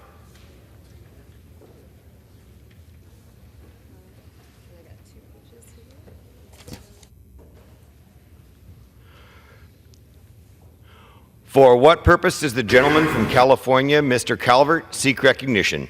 Mr. Speaker, pursuant to House Resolution 1160, I call up the bill H.R. 8034, the Israel Security Supplemental Appropriations Act of 2024, and ask for its immediate consideration in the House. The clerk will report the title of the bill. H.R. 8034, a bill making emergency supplemental appropriations to respond to the situation in Israel and for related expenses for the fiscal year ending September 30th, 2024, and for other purposes. Pursuant to House Resolution 1160, the bill is considered read. The bill shall be debatable for 30 minutes, equally divided and controlled by the chair and ranking minority member of the committee on the appropriations of their respective designees.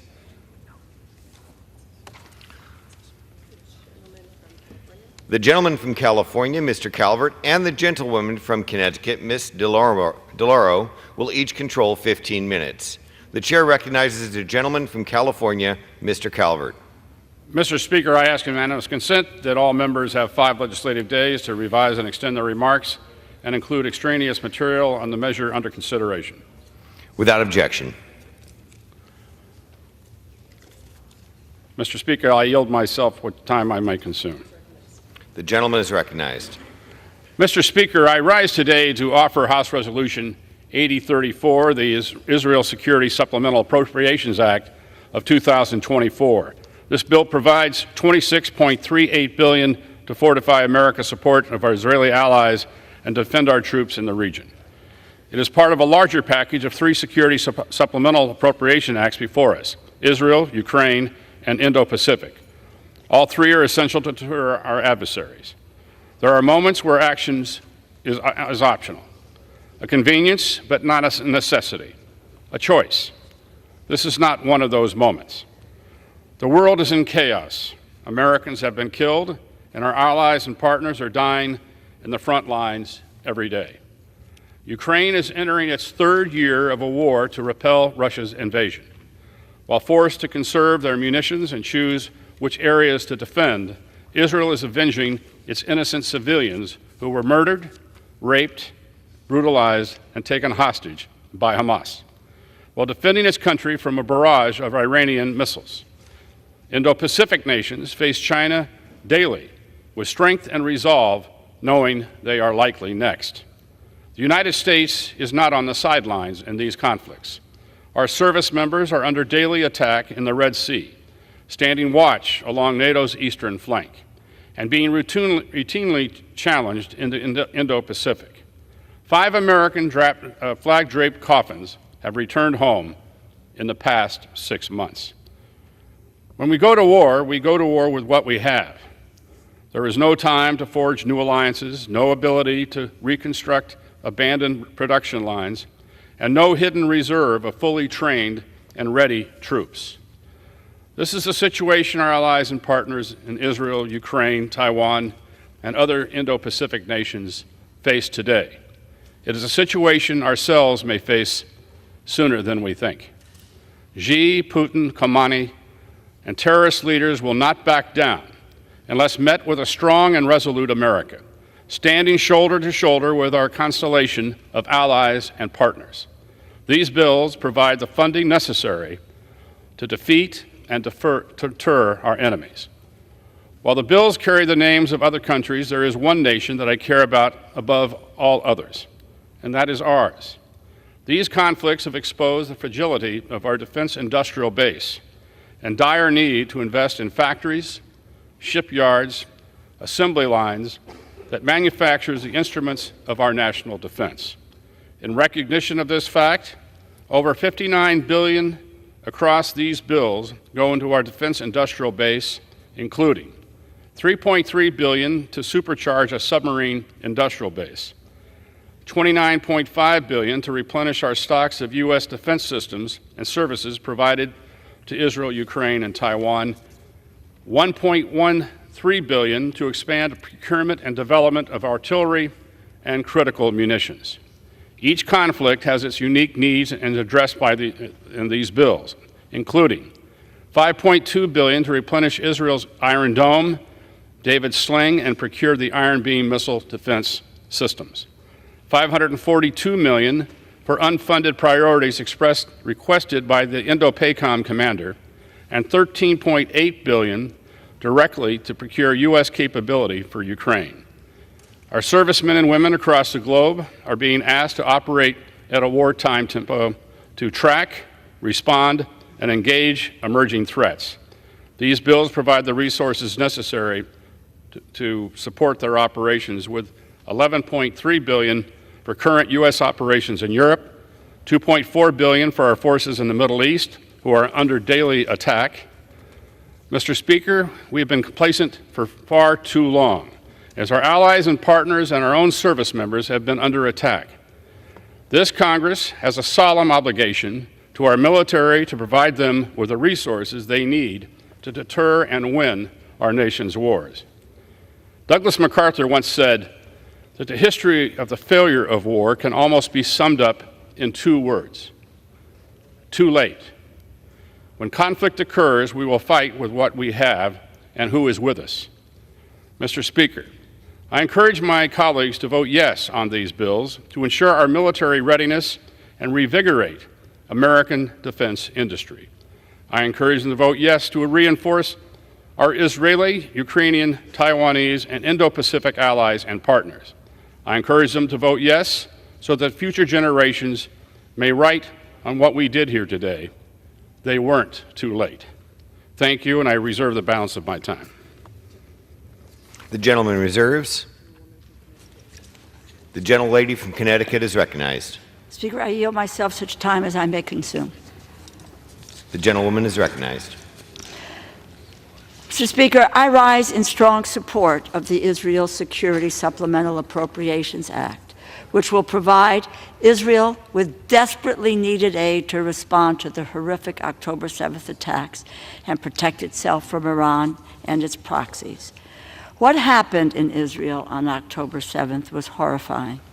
On a recent trip to Israel, I saw firsthand the remnants of the violence that innocent people were subjected to, including the site of the Supernova Sukkot gathering, the gathering at which it was a music festival that Hamas attacked, Kibbutz Berei and the homes where so many were massacred, and Hostage Square, where I met with families of those taken hostage by Hamas.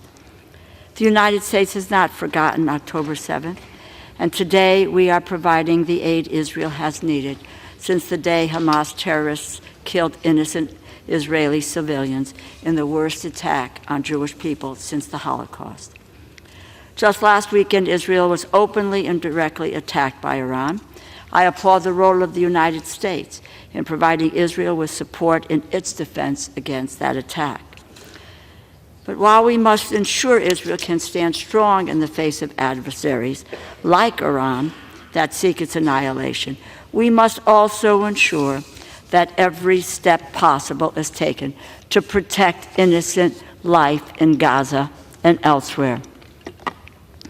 On my trip, we also went to Kirbet Zanuta, a Palestinian village in the West Bank, where settlers destroyed homes and a school. On the trip, we were also briefed by from Gaza by humanitarian organizations, including UNRWA, which have lost hundreds of staff to the violence. To that end, I have called for an immediate ceasefire of at least 6 weeks to facilitate the safe delivery of aid to civilians in Gaza. We must protect aid workers. We must open additional crossings to bring in at least 500 trucks a day and ensure that food is never used as a weapon of war. Innocent families are in danger, children are starving, and civilian casualties are mounting, not just in Gaza, but in conflict zones all around the world. The more than $9 billion in humanitarian support in this bill would make sure that we are not leaving Gazans, the Ukrainians, the Sudanese, the Haitians, or the Rohingya behind. We must pass this bill, ensure Israel has the resources it needs to defend itself, and that much-needed humanitarian aid can flow to millions of vulnerable people around the world. I urge your support, and I reserve the balance of my time. The gentlelady reserves. The gentleman is recognized. I yield to the gentleman from Georgia, a member of the Appropriations Committee, Mr. Clyde, for 1 minute. The gentleman is recognized. Thank you, Chairman Calvert. I will always stand with our greatest ally in the Middle East, Israel, but I rise today to express my serious concerns with a very flawed supplemental.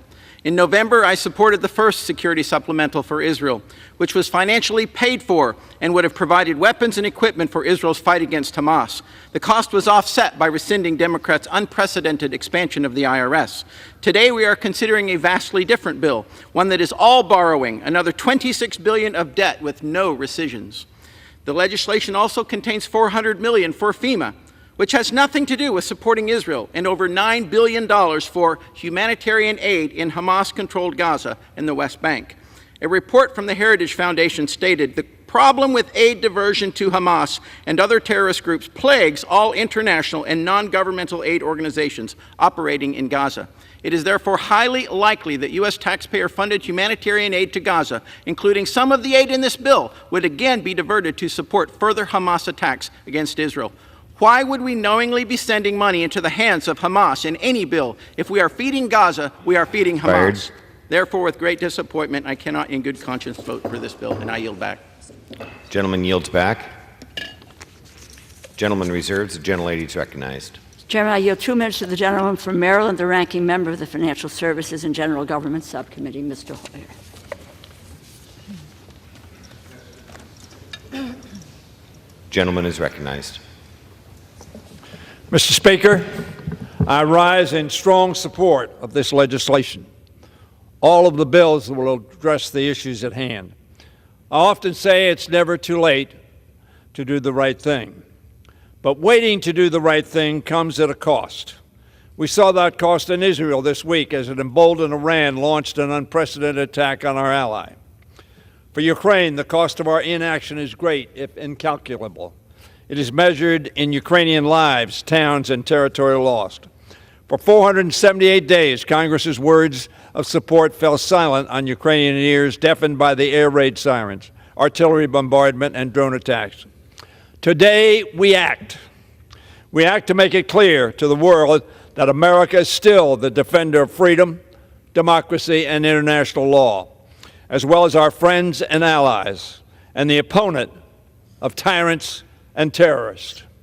I urge my colleagues to vote yes. Vote yes to show Jews in Israel, America, and beyond that this Congress will always stand up for their safety. Vote yes to demonstrate to Russia, Iran, North Korea, and every other authoritarian despot, and to terrorists everywhere, that America remains committed to defending freedom here and around the world. Let our bipartisan support for our allies endure in the months ahead, whether it's to secure the release of the 134 hostages held captive in Gaza or to turn back Putin's criminal invasion.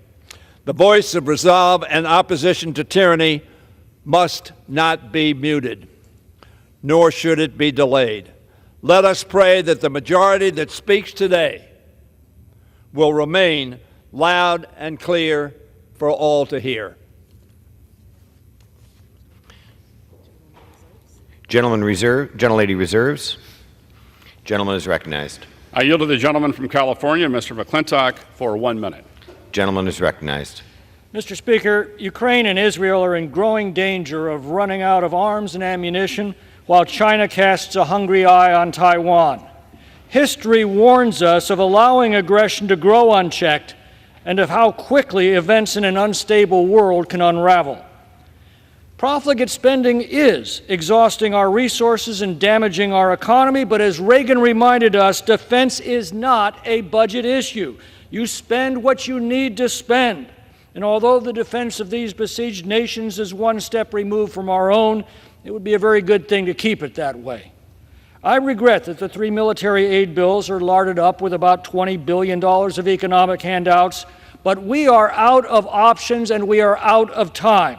I'm afraid that's the price we now have to pay for months of dithering in this House.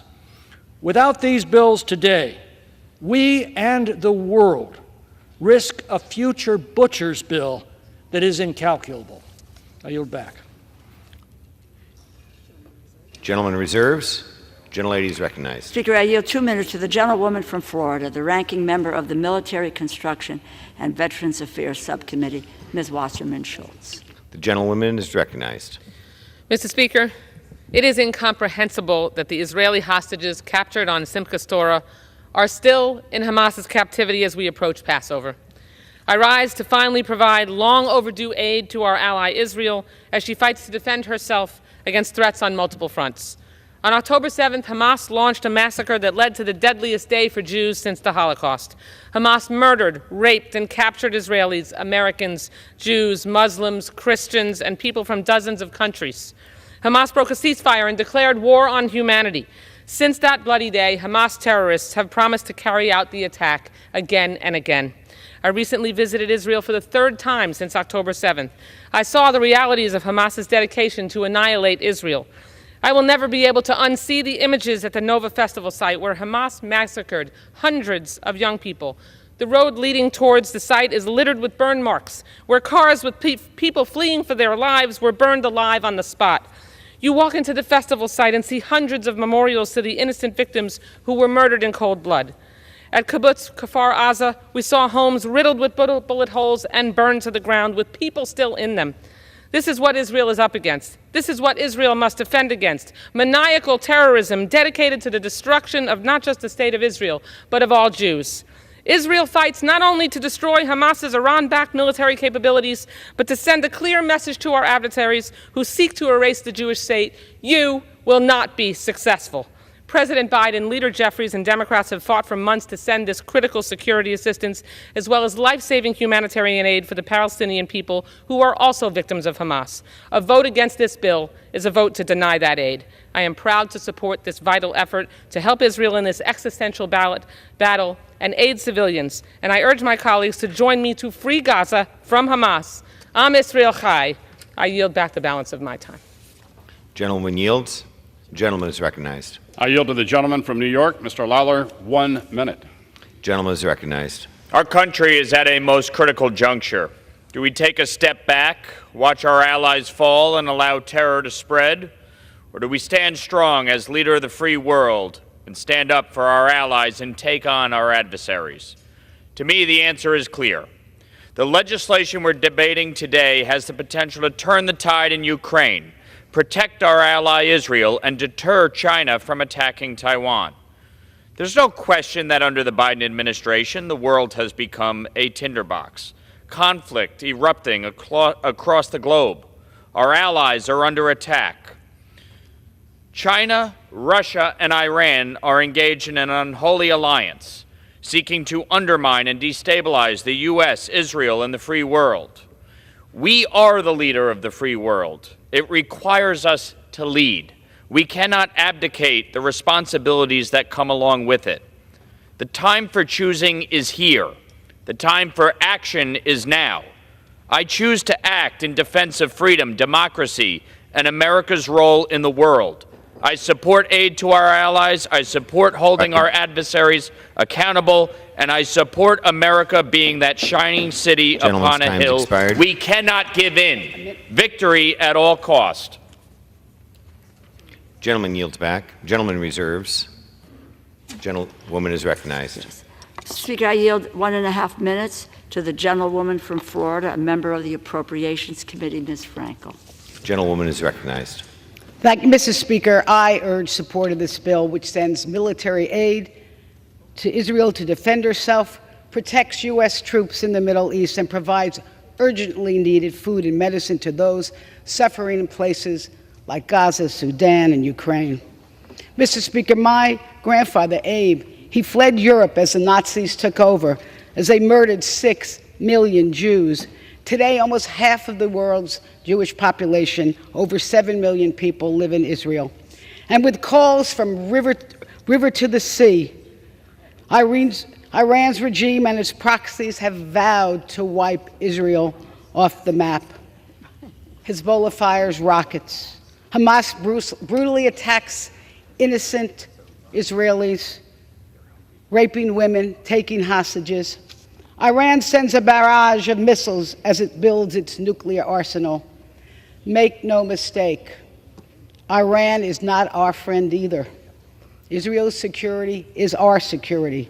And without our attention and resources, the Middle East is at risk. The funding in this bill will save lives. Missile defense for our ally, protecting our troops in the Middle East, and humanitarian aid for the heartbreaking need around the world. I yield back. Gentlewoman yields. Reserves. Gentleman is recognized. I yield to the gentleman from New Jersey, Mr. Kane, for 1 minute. The gentleman is recognized. Mr. Speaker, I rise today in support of H.R. 8034, the Israel Security Supplemental Appropriations Act of 2024. This bill will ensure that Israel has the means to defeat its enemies and defend its people. This legislation also sends a signal to Iran and its proxies that the United States stands with its allies and partners in the Middle East and will remain a strong presence in the region. I also urge support for the Ukraine Security Supplemental Appropriations Act of 2024. Ukraine is fighting for its life every day against Vladimir Putin. Make no mistake, Putin is seeking to extend his control over Central and Eastern Europe, including nations who are now NATO allies. He does not recognize national sovereignty or borders. Putin is deepening his ties with Iran.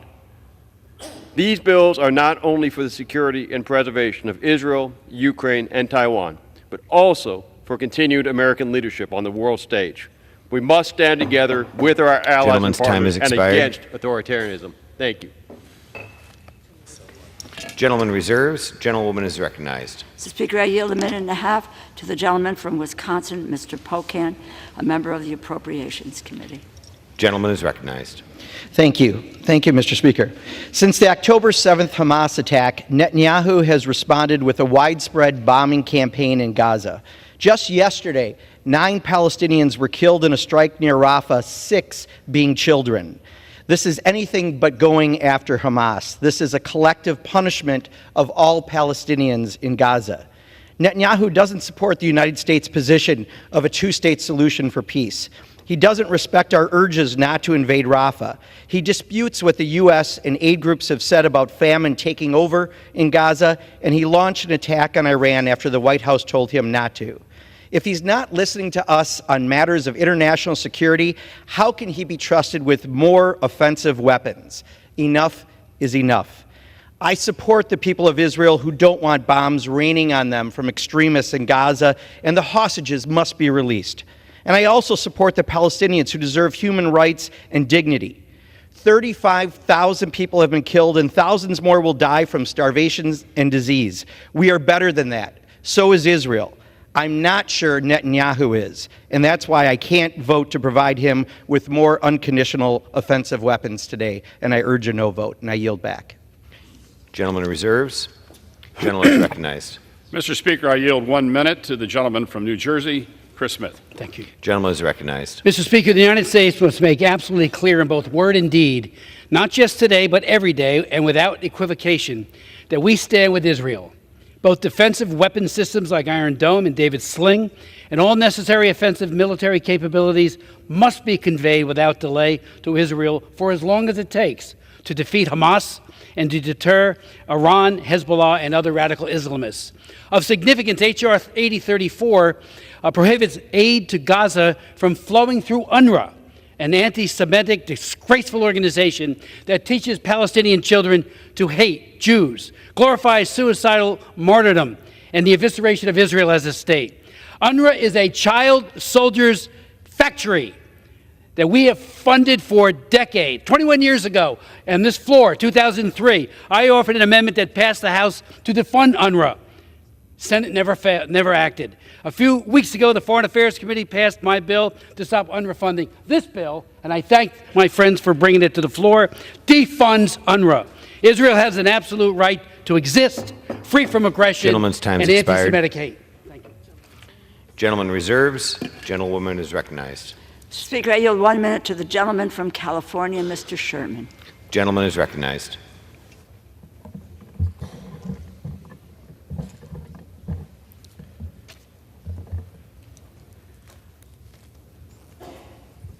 I want to focus on the 40% of this bill that gets little or no attention. It provides $9.1 billion in humanitarian aid, and that aid is unearmarked. So at a hearing last week, I got the administration to go on record as to where that money will be spent.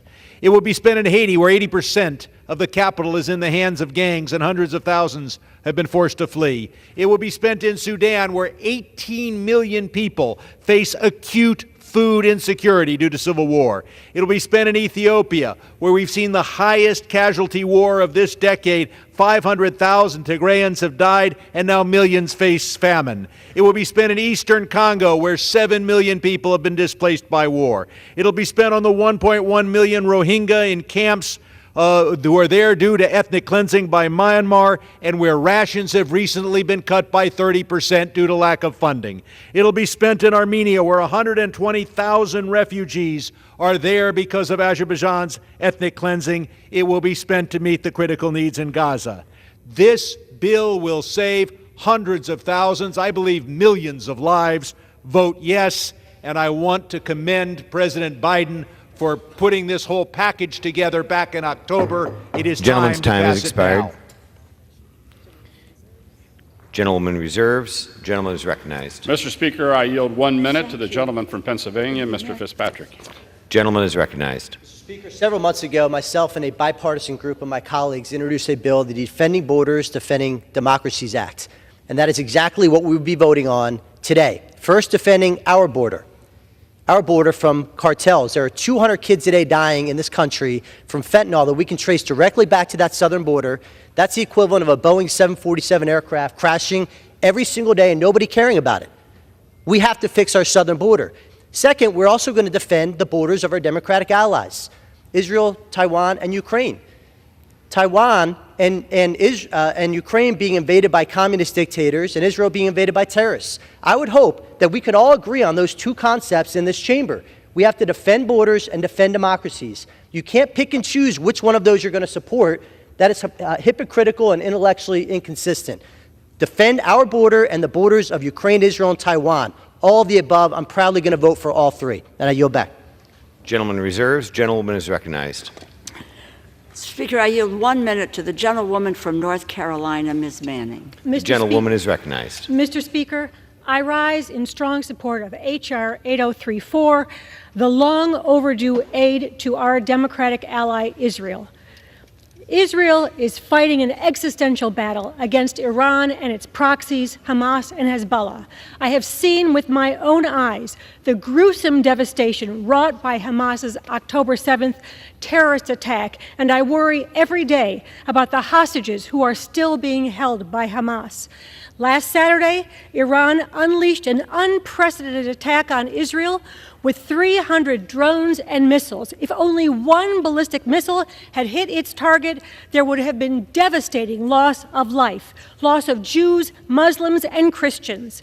I ask my colleagues to remember a no vote would deny much-needed humanitarian aid and much-needed funding for the nonprofit security grant program to help high-risk religious institutions in our country. The world is watching to see if we will stand with our allies, with Israel and Ukraine, in their time of need. I urge my colleagues to vote yes. The gentleman reserves. The gentleman is recognized. Mr. Speaker, I yield 30 seconds to the gentleman from South Carolina, Mr. Wilson. The gentleman is recognized. Thank you, Mr. Speaker. We're in a war we didn't choose. Dictators with rule of gun invading democracies with rule of law. We see this with the invasion by Putin. But I'm really grateful to see the bipartisanship here today. Donald Trump established the embassy in Jerusalem. He stood with Israel. He sent Javelin missiles to stop Putin and Ukraine. He put American troops in Poland to stop war criminal Putin. It was Donald Trump that tried to stop Nord Stream 2, which finances the oppression by Putin of the people of Russia, leading to the assassination of Alexei Navalny. I yield back. The gentlewoman is recognized.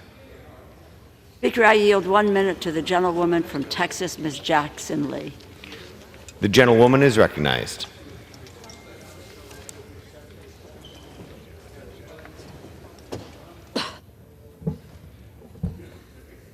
We can do no less than to come to this floor today to be the American and the America that we have known around the world to become. And that is freedom-loving, democracy standing for, and watching our men and women go overseas, in many instances, to shed their blood for others, as well as the American people. I cannot stand by while babies die and while mothers lose their babies in their womb.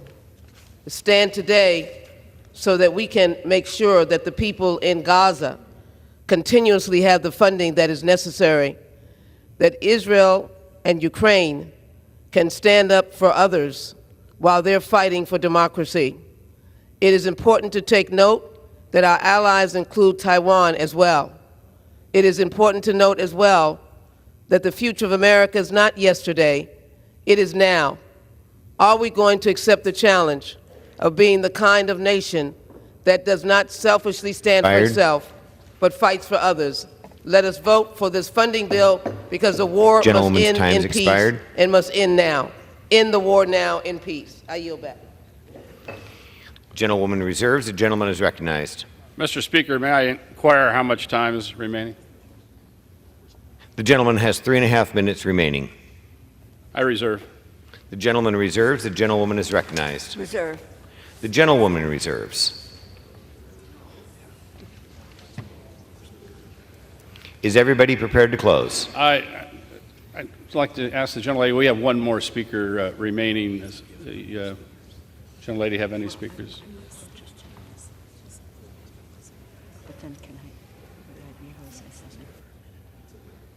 We have no more speakers. I'll yield myself what time I may consume. The gentleman is recognized. I'm prepared to close, so I'm going. The gentleman reserves. I reserve the reserve. The gentlelady want any more time? The gentlewoman is recognized. I am prepared to close and I reserve. The gentlewoman is recognized to close.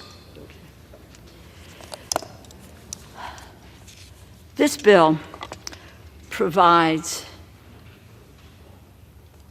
urgently needed humanitarian aid for millions of civilians who have been caught in a crossfire across many theaters, whether it is Ukraine against the Russian aggression, Israel in its war against Iran and its proxies like Hamas, Hezbollah, and Houthis, our Indo-Pacific partners against an adversarial China. Innocent families today are in danger, children are starving, and civilian casualties are mounting in conflict zones all around the world. The humanitarian support in this bill would make sure that we are not leaving these people behind. It is, again, so critically important that the United States demonstrate its support for its allies, and it is leadership when it comes to humanitarian assistance wherever it is needed. And we come here to govern. We come here to take our responsibilities seriously. And I believe that the majority of people here do take responsibilities seriously. Today we have the ability to help to make a difference. And in this piece of legislation, in addition to our support for our ally Israel, we have the moral responsibility to provide humanitarian assistance.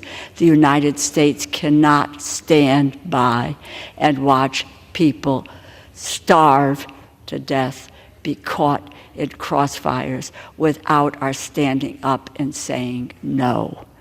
I urge my colleagues to vote for this bill. It really, the moment, as I said at another meeting this week, the moment has met us. We need to meet that moment. I yield back. The gentlewoman yields back. The gentleman is recognized. In closing, this is a day we're going to act. I urge all my colleagues to support these critical national security bills.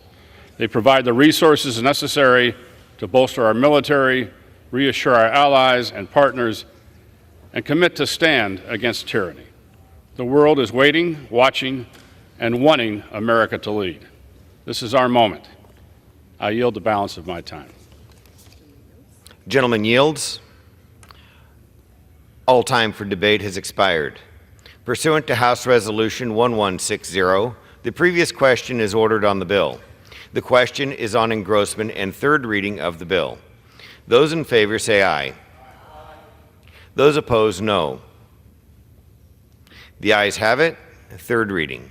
A bill making emergency supplemental appropriations to respond to the situation in Israel and for related expenses for the fiscal year ending September 30th, 2024, and for other purposes.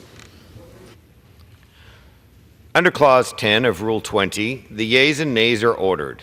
Pursuant to Clause 8 of Rule 20, further proceedings on this question are postponed.